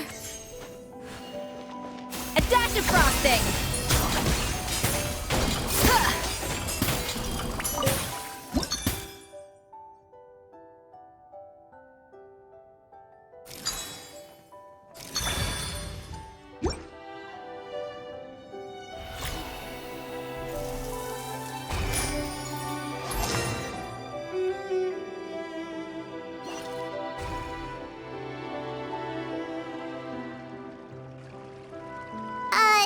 Blubber beasts or not, are we sure this stuff is edible? Trust me, they'll love it. Oh, good question. If we try to put them in the pool, we'll probably just scare them off again, and who knows how long they'll be gone. Yes, we can't afford to wait for them to double back. Oh, what was it that Modeste said again? Something about the food flowing away on the current.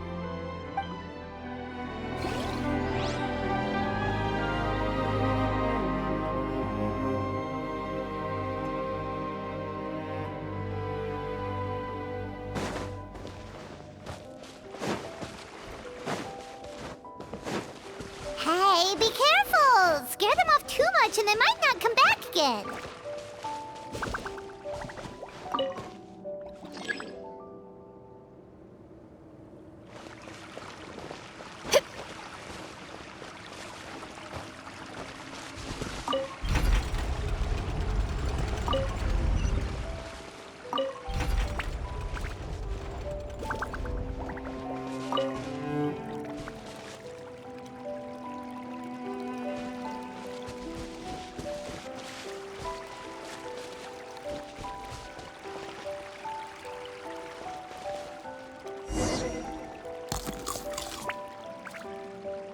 Wow, it's really singing! It must taste better than Paimon thought!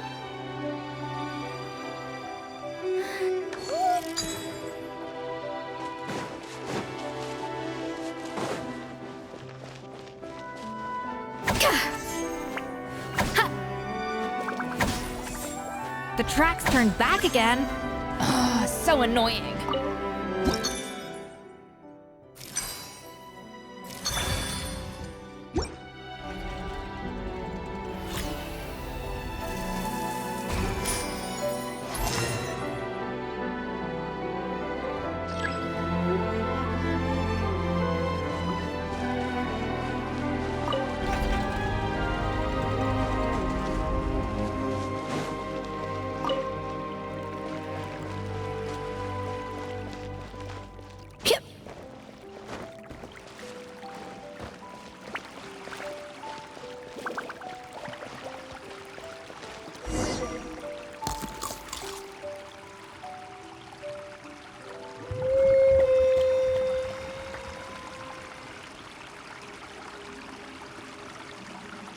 Hey, it's open!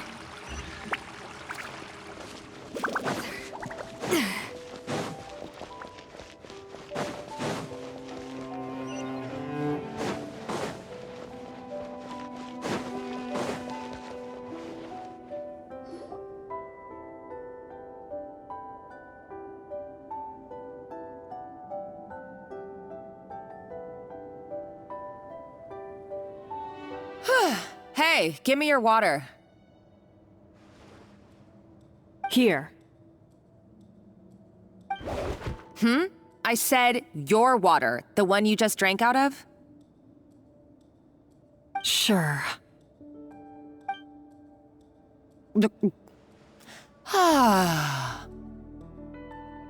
All those years slaving away under Escoffier, and then you. Today, it's finally paying off.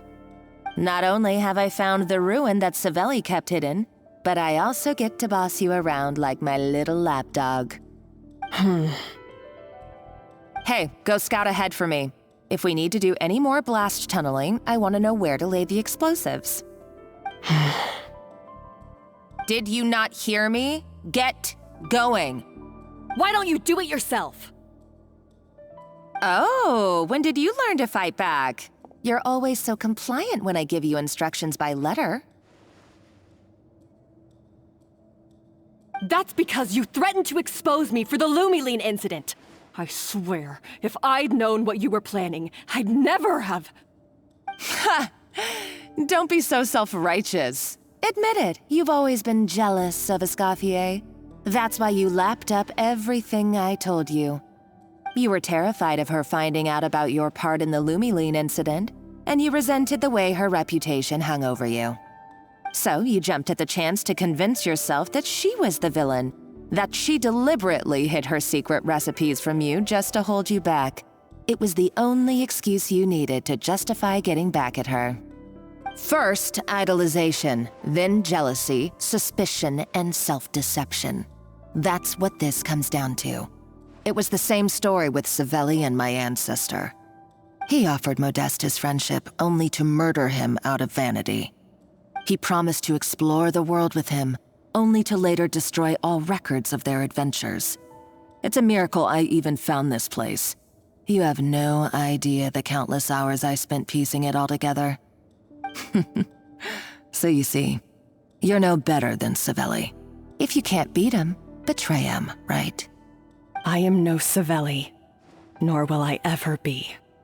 Oh, put a lid on it. You really think you can absolve yourself of your vindictive and jealous behavior now? Just because you finally realize that Escoffier never kept any secrets from you? You didn't show any remorse when she left, or in the cooking contest. Why start now? You have no right to redemption. You're right. I don't deserve her forgiveness. But I am done being bullied into submission by you! Ooh, feisty.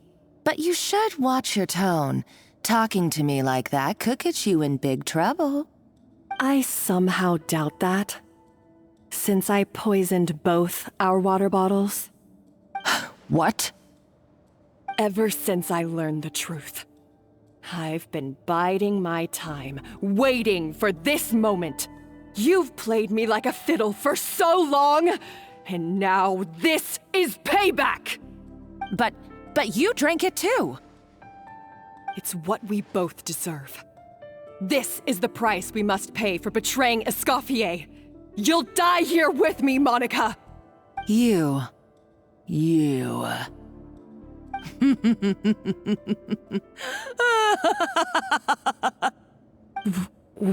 What's so funny? Oh, you're too much. I thought I'd play along for a bit just to amuse myself. You gave a very rousing performance. I saw your dumb plan a mile off. There's no poison in these bottles, just clean, fresh water. No. Revenge is a dish best served cold, you know? Did you really think your half-baked plot would fool me? You're a lousy chef, and you make a lousy villain, too. A complete waste of space. No wonder you never amounted to anything. Everything I ever did was a failure. And now, I failed again, for the last time. Hey, why don't you try your hand at being a comedian in your next life? You got a good laugh out of me. But now the show's over. You should have just done like I asked, Savannah. All I wanted you to do was scout the ruins for me. But you had your chance, and now it's time to say goodbye. Stop right there! Let her go, Monica! We've got you surrounded! Escoffier? Ugh, looks like I'll have to keep you around for a little longer. You can't! Stay back if you want her alive! Escoffier and the Traveler. I can't take you both on in combat, but if you so much as flinch, I can end Savannah's life in a heartbeat. Monica, what are you hoping to achieve by this? You're about to commit murder, and for what? A recipe? A recipe? You chefs are all blinded by your myopic focus on kitchen affairs.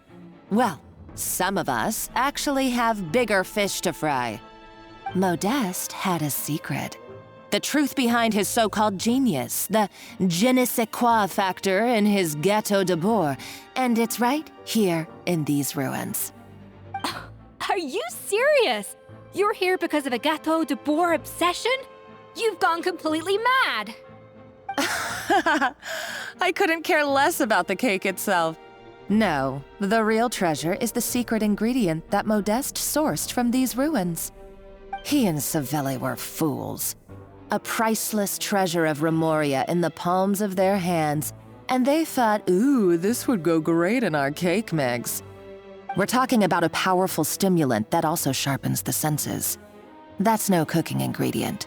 It's a groundbreaking drug. That's right, I've done my research. It was a drug that Remoria developed for their war machine. I could make a killing by selling it to the treasure hoarders or the Fatui. Will you listen to yourself? You're completely delusional. My eyes are wide open. Just wait till I get my hands on this treasure. You'll see what a fool you've been.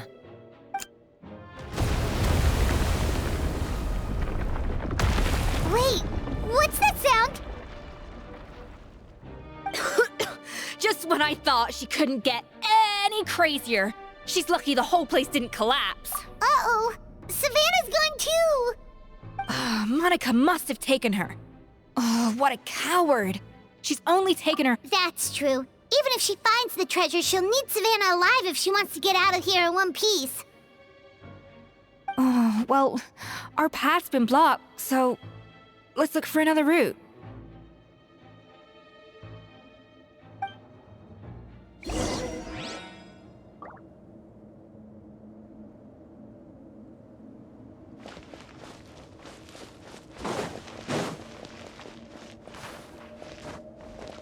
The water looks pretty deep here. Maybe it leads somewhere.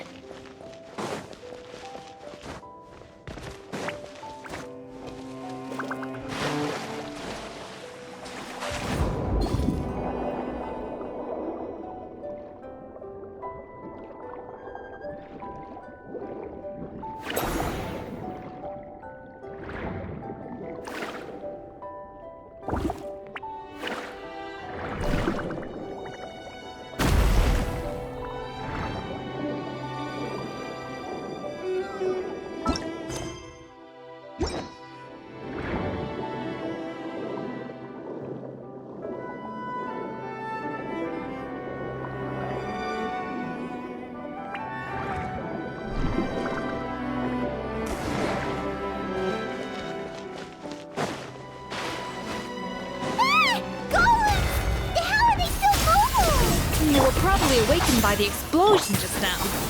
Alright, Knife Skills 101. Time for some rough chopping.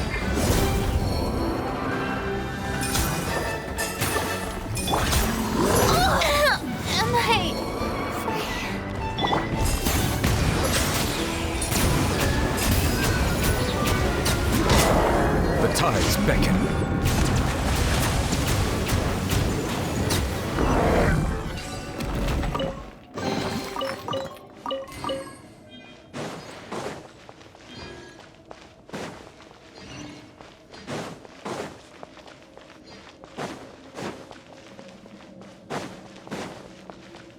Another door? Guess we need to prepare another feast for our guests.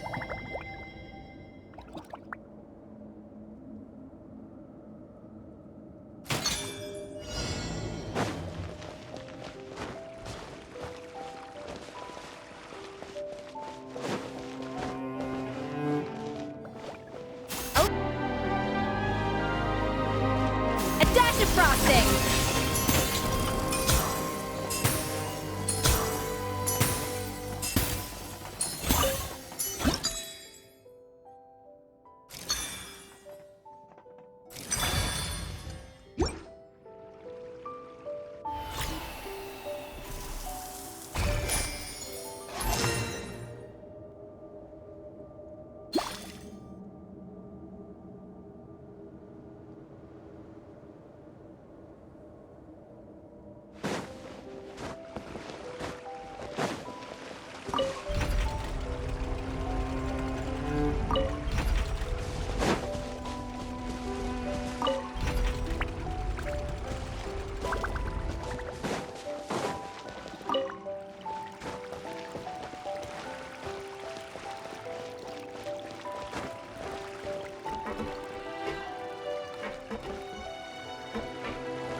It seems to really like the texture of Rome maritime flowers.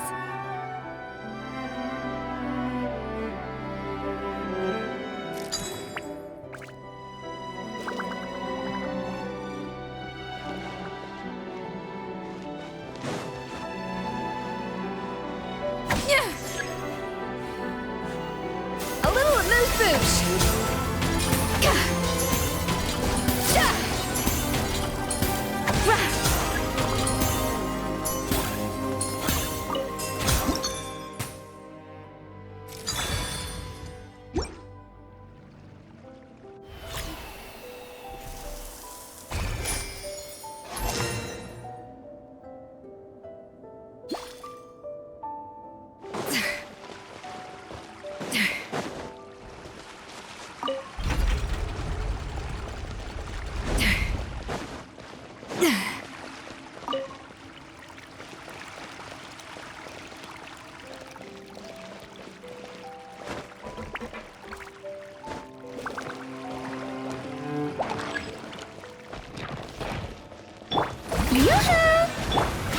Settle down.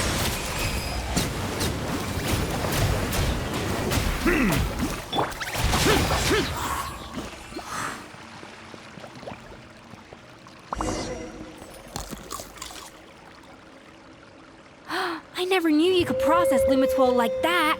Alright, I've got to jot this down. Lumitwols and maritime flowers. This could open the door to a whole new world. Yep, that's literally the plan. Wait, hold on. Which door are you talking about?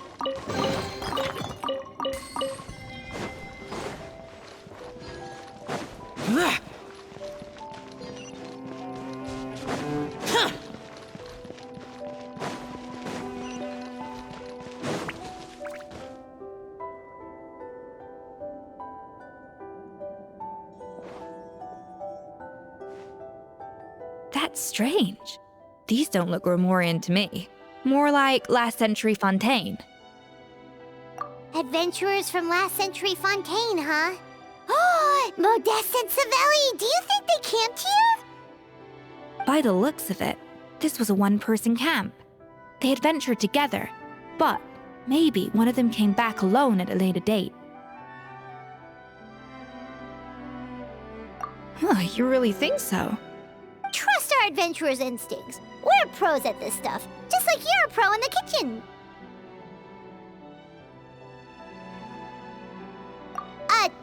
Okay, well, the Traveler has more adventuring experience overall, but Paimon's definitely a pro rummager from all those treasure chests. Darn it! Paimon was just about to show off her rummaging skills! Huh, no kidding. Are all adventurers so obsessed with journaling? I mean, I guess I take a lot of notes when I'm cooking as well, but I thought that was just me. Anyway, let's find out who was here. It's been years since I've last visited these ruins. It's exactly the way I remember it. This place probably hasn't changed in millennia. Sadly, up above, on dry land, everything has changed. The treasure of Remoria. That's what we used to call it. Modeste was right about its potential. It turned Gâteau de Bourg into a national sensation. Our limited stock of the substance meant that the gâteau could only be produced on a small scale, but this only drove up the popularity all the more. Modeste was right about that too. He predicted all of it. He was praised as a genius, while I, as the one person who'd ever disagreed with him, was labeled a talentless fool. Modeste tried his best to console me, but I knew better than anyone just how great the gulf was between us. Our conversations grew scarce, and we saw less and less of each other. I didn't fight it. He had new friends and a career of his own. Why invite further disdain by inserting myself where I did not belong? I told myself that maybe one day, when I finally created a masterpiece of my own, I'd be able to face him without shame. Or maybe one day, when I've put these feelings of self-loathing behind me, I'd be able to ask him with a smile on my face, how about we go on one more adventure, for old time's sake? Unfortunately, that day will never come. So it was Savelli. From the sounds of it, he came back after Modeste had already died. I always thought it was just a legend. But if it's true, then this must be the place where they found their secret ingredient, the birthplace of Gâteau de Bourg. In that case, what does that say about the death of Modeste? If it's all true, maybe Savelli really did have something to do with it.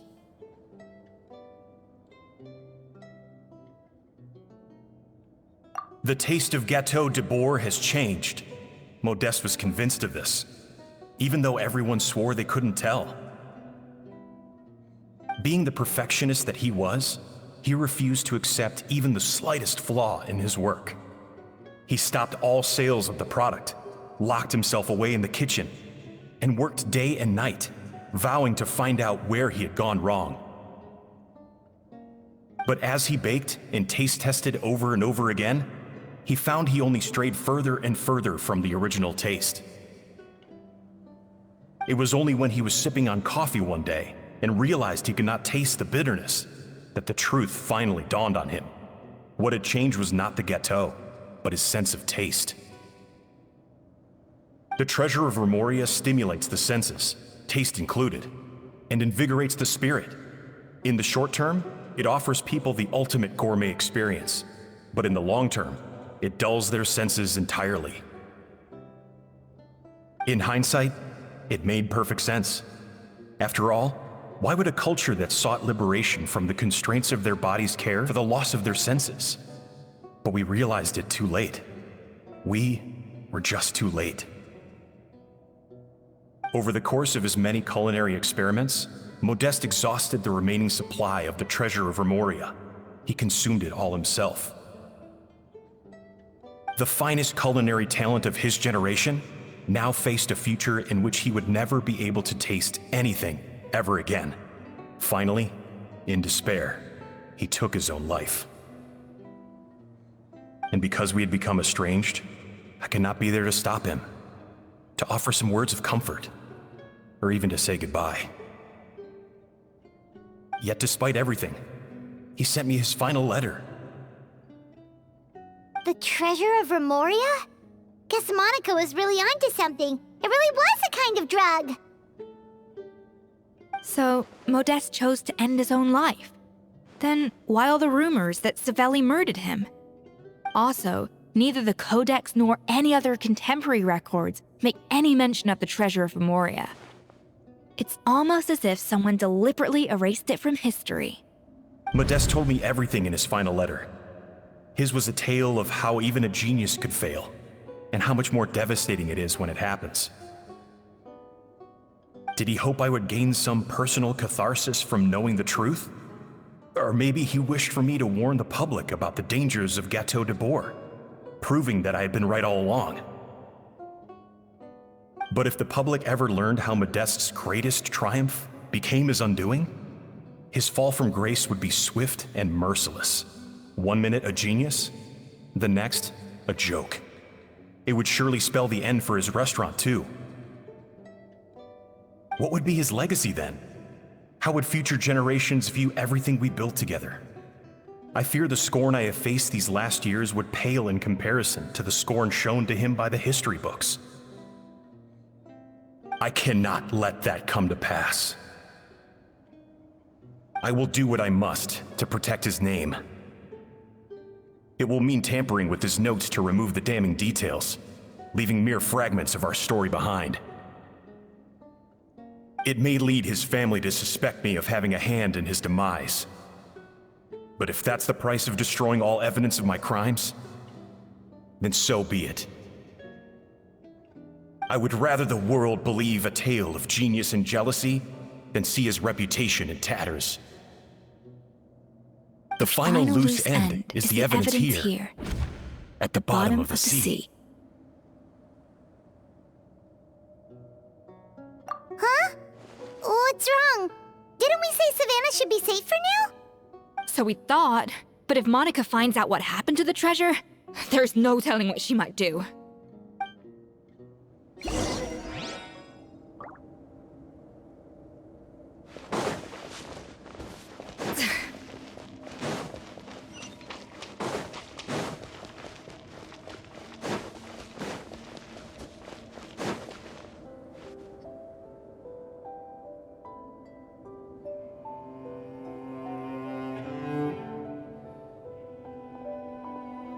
The treasure of Remoria. I have found you at last. Savelli, you tried your best to bury the truth, but you underestimated the children of Modeste. Some fragments of his diary escaped your clutches, and we have held on to them for generations. But I have to thank you too, Savannah. Without your help retrieving the codex, and with it the last piece of the puzzle, I may never have found this place. But now, finally, the secret to Remoria's military might is within my grasp. The treasure of Remoria is mine! Oh. It's empty. It's empty? Monica? Oh, we were seconds too late. Escoffier? What's the deal with that jar? Savelli's final act! He wanted to conceal the secret of the treasure forevermore and make sure it would never harm anyone again. So he came here after his friend's death and destroyed every last shred that remained. This can't be happening. All the years I spent piecing together the truth. All my painstaking planning. All that for an empty jar? Monica, don't do anything stupid. This ruin is more dangerous than you realize. Oh, shut your pie hole! Praise be to Lord Remus. You barbarian shall be slain.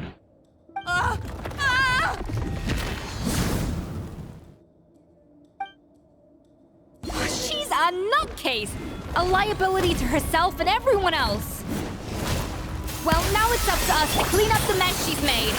Take these golems out!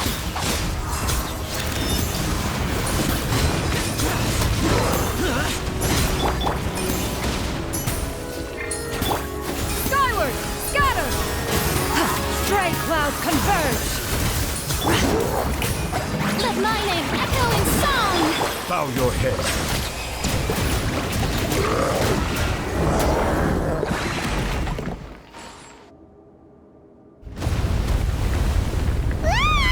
Why is this place still shaking?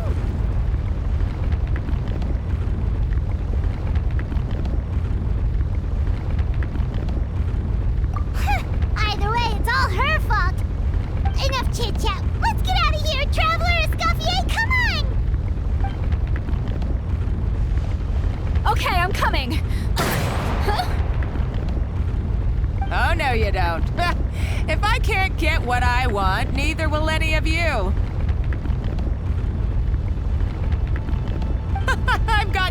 show from my life's work so far.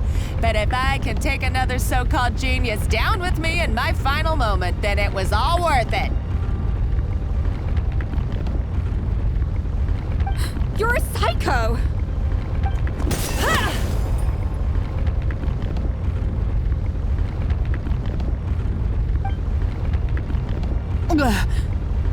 Savannah? When did you wake up?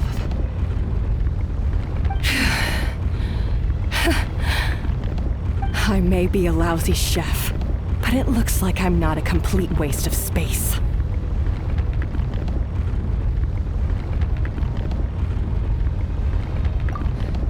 Traveler?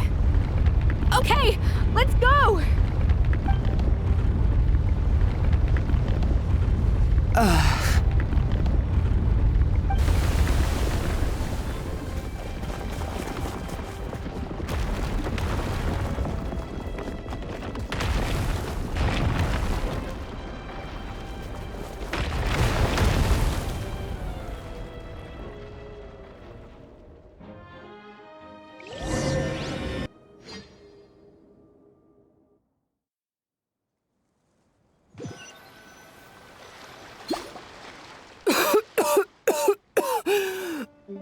Escoffier! Savannah! Traveler! And Paimon! Venejem! What are you all doing here? What did you expect us to do? Stay at the restaurant and sit on our merry derrieres? While the Traveler and Escoffier were out here risking their lives? We had to do something. Even though that something ended up being, well, waiting for you here instead. I don't deserve any of you. And I certainly don't deserve to be your head chef. It was my fault Escoffier had to leave. Then I couldn't live up to her standards. I acted like a tyrant in the kitchen. And now I almost got myself killed. Come back, Escoffier. Come and be our head chef again. I'll never be able to replace you. Okay, so everything I said to you the day I left, it just went in one ear and out the other? Huh? Sorry, I was kinda in my own head at the time. All I could think about was the Lumiline situation. What was it you said again? Forget it. It doesn't matter. Anyway, I didn't leave this job because of you. And you're not nearly as awful a chef as you think. If you were that bad, why would all your staff show up here for you? Escoffier's right. Sure, you nitpick our work and get us to do things over a lot. But when it comes down to it, you're the one who's always doing whatever it takes to make sure the customers get served on time, every time. Things were pretty rough after Escoffier left. And Savannah's the only reason we've been able to make it through. Our customers know that Escoffier doesn't work for us anymore. But the fact is, they keep coming back. If that's not an endorsement of your work, I don't know what is. At the end of the day, we're all human, and we all make mistakes. All we can do is recognize where we get it wrong and do our best to improve. That's all that's humanly possible. No, I get what you're saying, but what I did to Firmont and to Escoffier, it's unforgivable. Well, about that, there's someone else here to see you, Chef. It's been a while, Chef Savannah. Firmont? I'm so sorry. I put far too much pressure on you. And the way I stubbornly refused to go and see you after you fell ill. There's no excuse. But I'm too late, aren't I? The damage is done. I heard that you can't even hold a kitchen knife anymore. Actually, I think I'm going to be just fine. Huh? We thought Firmin's problem was purely psychological in nature. But after the threat letter came to light, it got Firmin thinking. And then he remembered the tea that Monica used to give him every night. And as it turns out, She was lacing it with Lumaline the whole time. No way! Doesn't that cause nerve damage? It can. High doses pose a risk of serious nervous and sensory complications. But if you calculate the dosage carefully, you can control the extent of its effects. A small dose might simply make a person more emotional, whether that mean more fragile or more hot-tempered. No wonder it seemed like you'd lost your edge. I asked my friends at the Fontaine Research Institute about it. They said that with the low dose I was taking, the risks are pretty small. They also fixed me up with some meds and said I should recover in no time. Well, that's what happens when you give someone a little bit of hope to cling on to. There's more. We believe that Firma was likely not Monica's only victim. You mean she poisoned me too? Oh, so that's why Savannah's been so irritable this whole time. Let's not be too quick to blame everything on the Lumaline. That stuff can only amplify what's already there. So tasty food will seem like the most delicious thing in the world, while food you don't particularly care for will become utterly revolting. So you better make sure you reflect on your behavior and apologize to every single person you've wronged. I will. I'm sorry. There's still one question that's really bugging me. Why is it that no matter what I do, my Gâteau de Bourg never tastes the same as yours? Is it just... is it because you're a genius and I'm not? It's because the heating element in your oven is broken, you silly goose. What?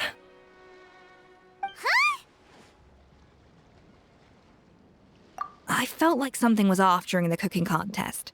Once I got around to checking all the equipment, I noticed it right away. There was a half-degree discrepancy between the temperature setting and the actual temperature. All the ovens in the whole kitchen had the same problem, which confused me at the time, but by this point, it's pretty obvious that Monica must have tampered with them. I would have figured it out the day of the bake-off, since the issue affected both our teams. But of course, Monica sabotaged mine so that could never happen. No. I spent so long trying to find out where I was going wrong, and then you pinpoint the problem in just one night? It all comes back to one simple, undeniable truth. You're a genius, and I'm just plain old Savannah. Oh, cut it out! Stop the woe is me act for a second and just think. I came up with this recipe. You don't think that might have something to do with it? Do you know how long I spent perfecting my Gâteau de Bourg? 3 years! 3 whole years! I know this dish inside out, back to front and upside down. And you've been head chef now for what, 6 months? If that?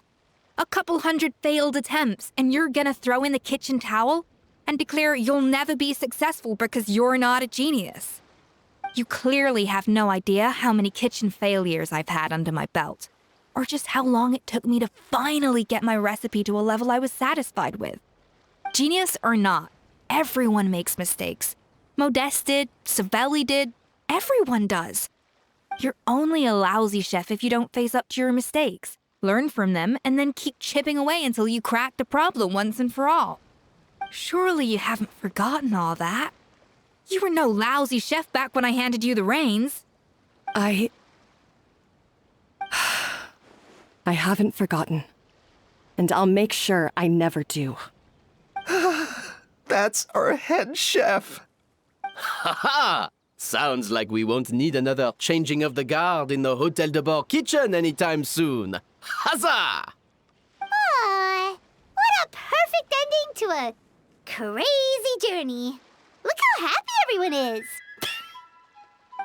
So you got your mojo back now? Yeah. Thanks to you, Escoffier. In fact, no. Thanks to all of you. Aw, friends again. So nice to see them finally settle their beef.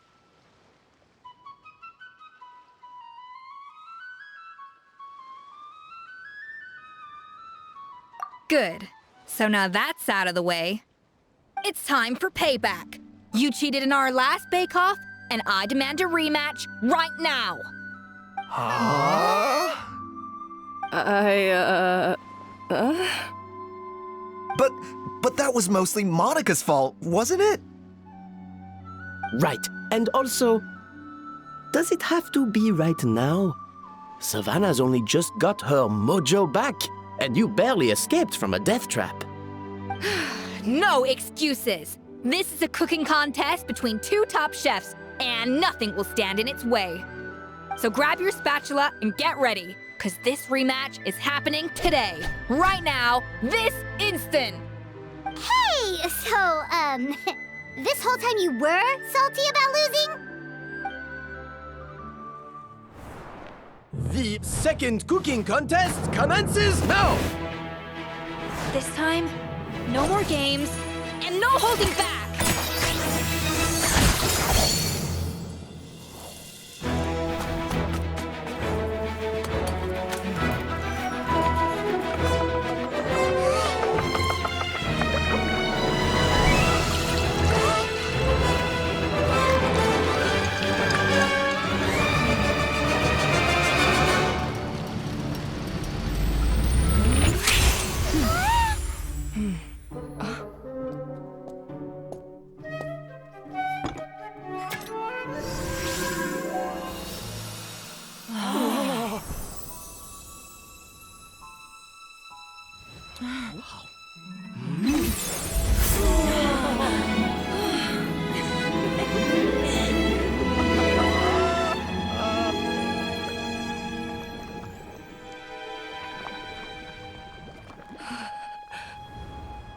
I feel like I don't have the right to be here. Hey, what are you so afraid of? You can't unbake it now. And if you don't serve it, then good or bad, you'll never find out how to improve. If you're too scared to fail, you'll never know what real success tastes like. So? Embrace your failure. Taste it. Digest it. That's the way to success. I don't know. Sounds like it's easier said than done.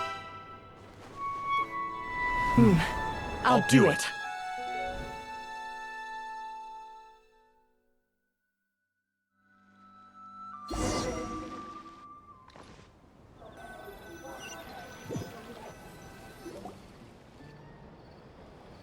The results are in! A landslide victory for Escoffier! Quite rightly, too. Piece of cake.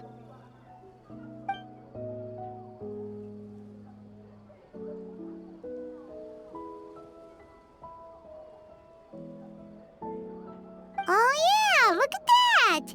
Savannah looks pretty chipper too, considering she lost.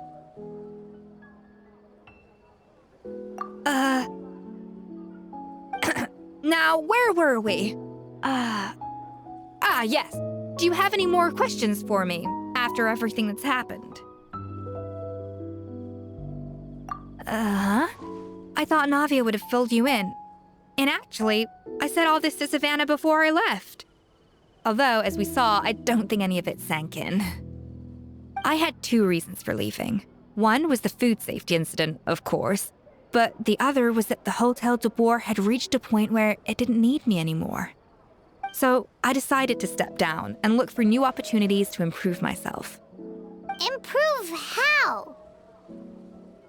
Well, a while back, I got to know a fellow chef from miHoYo, and in her, I saw so many new possibilities. She has that same adventurous spirit that Modeste and Sibeli had in their youth. Slime mucus, lizard tails. With her, nothing's off the table. There's a whole world of new flavors out there waiting to be explored, hiding away in ingredients we overlook. Case in point, remember those Romaritime flowers down in the ruins? I used them in the cooking contest just now. Did you taste the difference?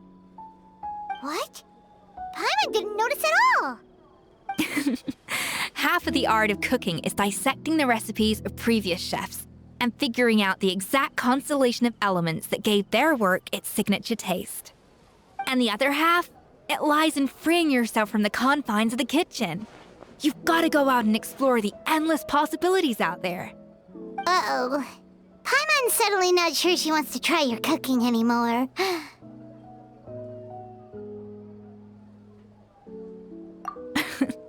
Don't worry, it's not going to be a free-for-all like in Modeste's time. Before I put anything into my food, I'll obviously do my research, make sure it doesn't contain any harmful substances. In the meantime, take this. It's a recipe for Petit Gâteau de Bourg revised version. I tweaked it to suit your needs as busy adventurers. Hope you enjoy, and remember, feedback is always welcome. All right! So, do you ever see yourself returning to Hotel de Bourg? Oh, of course. I've already promised Vanishem that I'll come back every once in a while to make sure the quality of the food remains at an acceptable level. You know, Paimon's still a little disappointed that we never got to see the treasure of Remoria. Surely Monica wouldn't have gotten drawn in so deeply if it wasn't for all the mystery surrounding the original Gâteau de Bourg. She practically dedicated her life to finding the lost pieces of Modeste's diary, then went to all that trouble to infiltrate the Hotel de Bourg. And in the end, it was all for nothing. Since you mentioned the treasure, between Modeste's writings and what we saw in those ruins, I think I may have figured out the truth. The so-called treasure of Remoria was most likely a substance that the Remorians extracted from lumitoids, better known to us as lumiline. Huh? So then, why all the hype back in the early days of Gâteau de Bourg? Don't forget, it was a very different era. We could barely even refine sugar back then, so desserts were very much in their infancy. In a world of bland food, it's no wonder that the first thing to really excite people's taste buds took the world by storm. And as for the lumiline, it may well have been somewhat valuable in ancient times. But these days, it's just another drug from the Fontaine Research Institute. Even if Savelli hadn't destroyed it all, I doubt it would be worth that much these days. So after all that, there was nothing in those ruins but worthless junk. Feels strange to say it, but Paimon almost feels sorry for Monica. She sacrificed it all only to get nothing in return. Hey! Huh? Navia? You just got back from that underwater ruin, right? Well, check it out. They ran a special issue. Did you see anything like this down there? Freshly unearthed from the ruins of Remoria. A magnificent jar thought to be over 1,000 years old. Experts say it has immense artistic and historical value. It could be worth an absolute fortune. Wait, isn't that the jar they used to hold the treasure? If only it was still in one piece. Some butterfingers must have dropped it or something. Ugh, it's such a shame.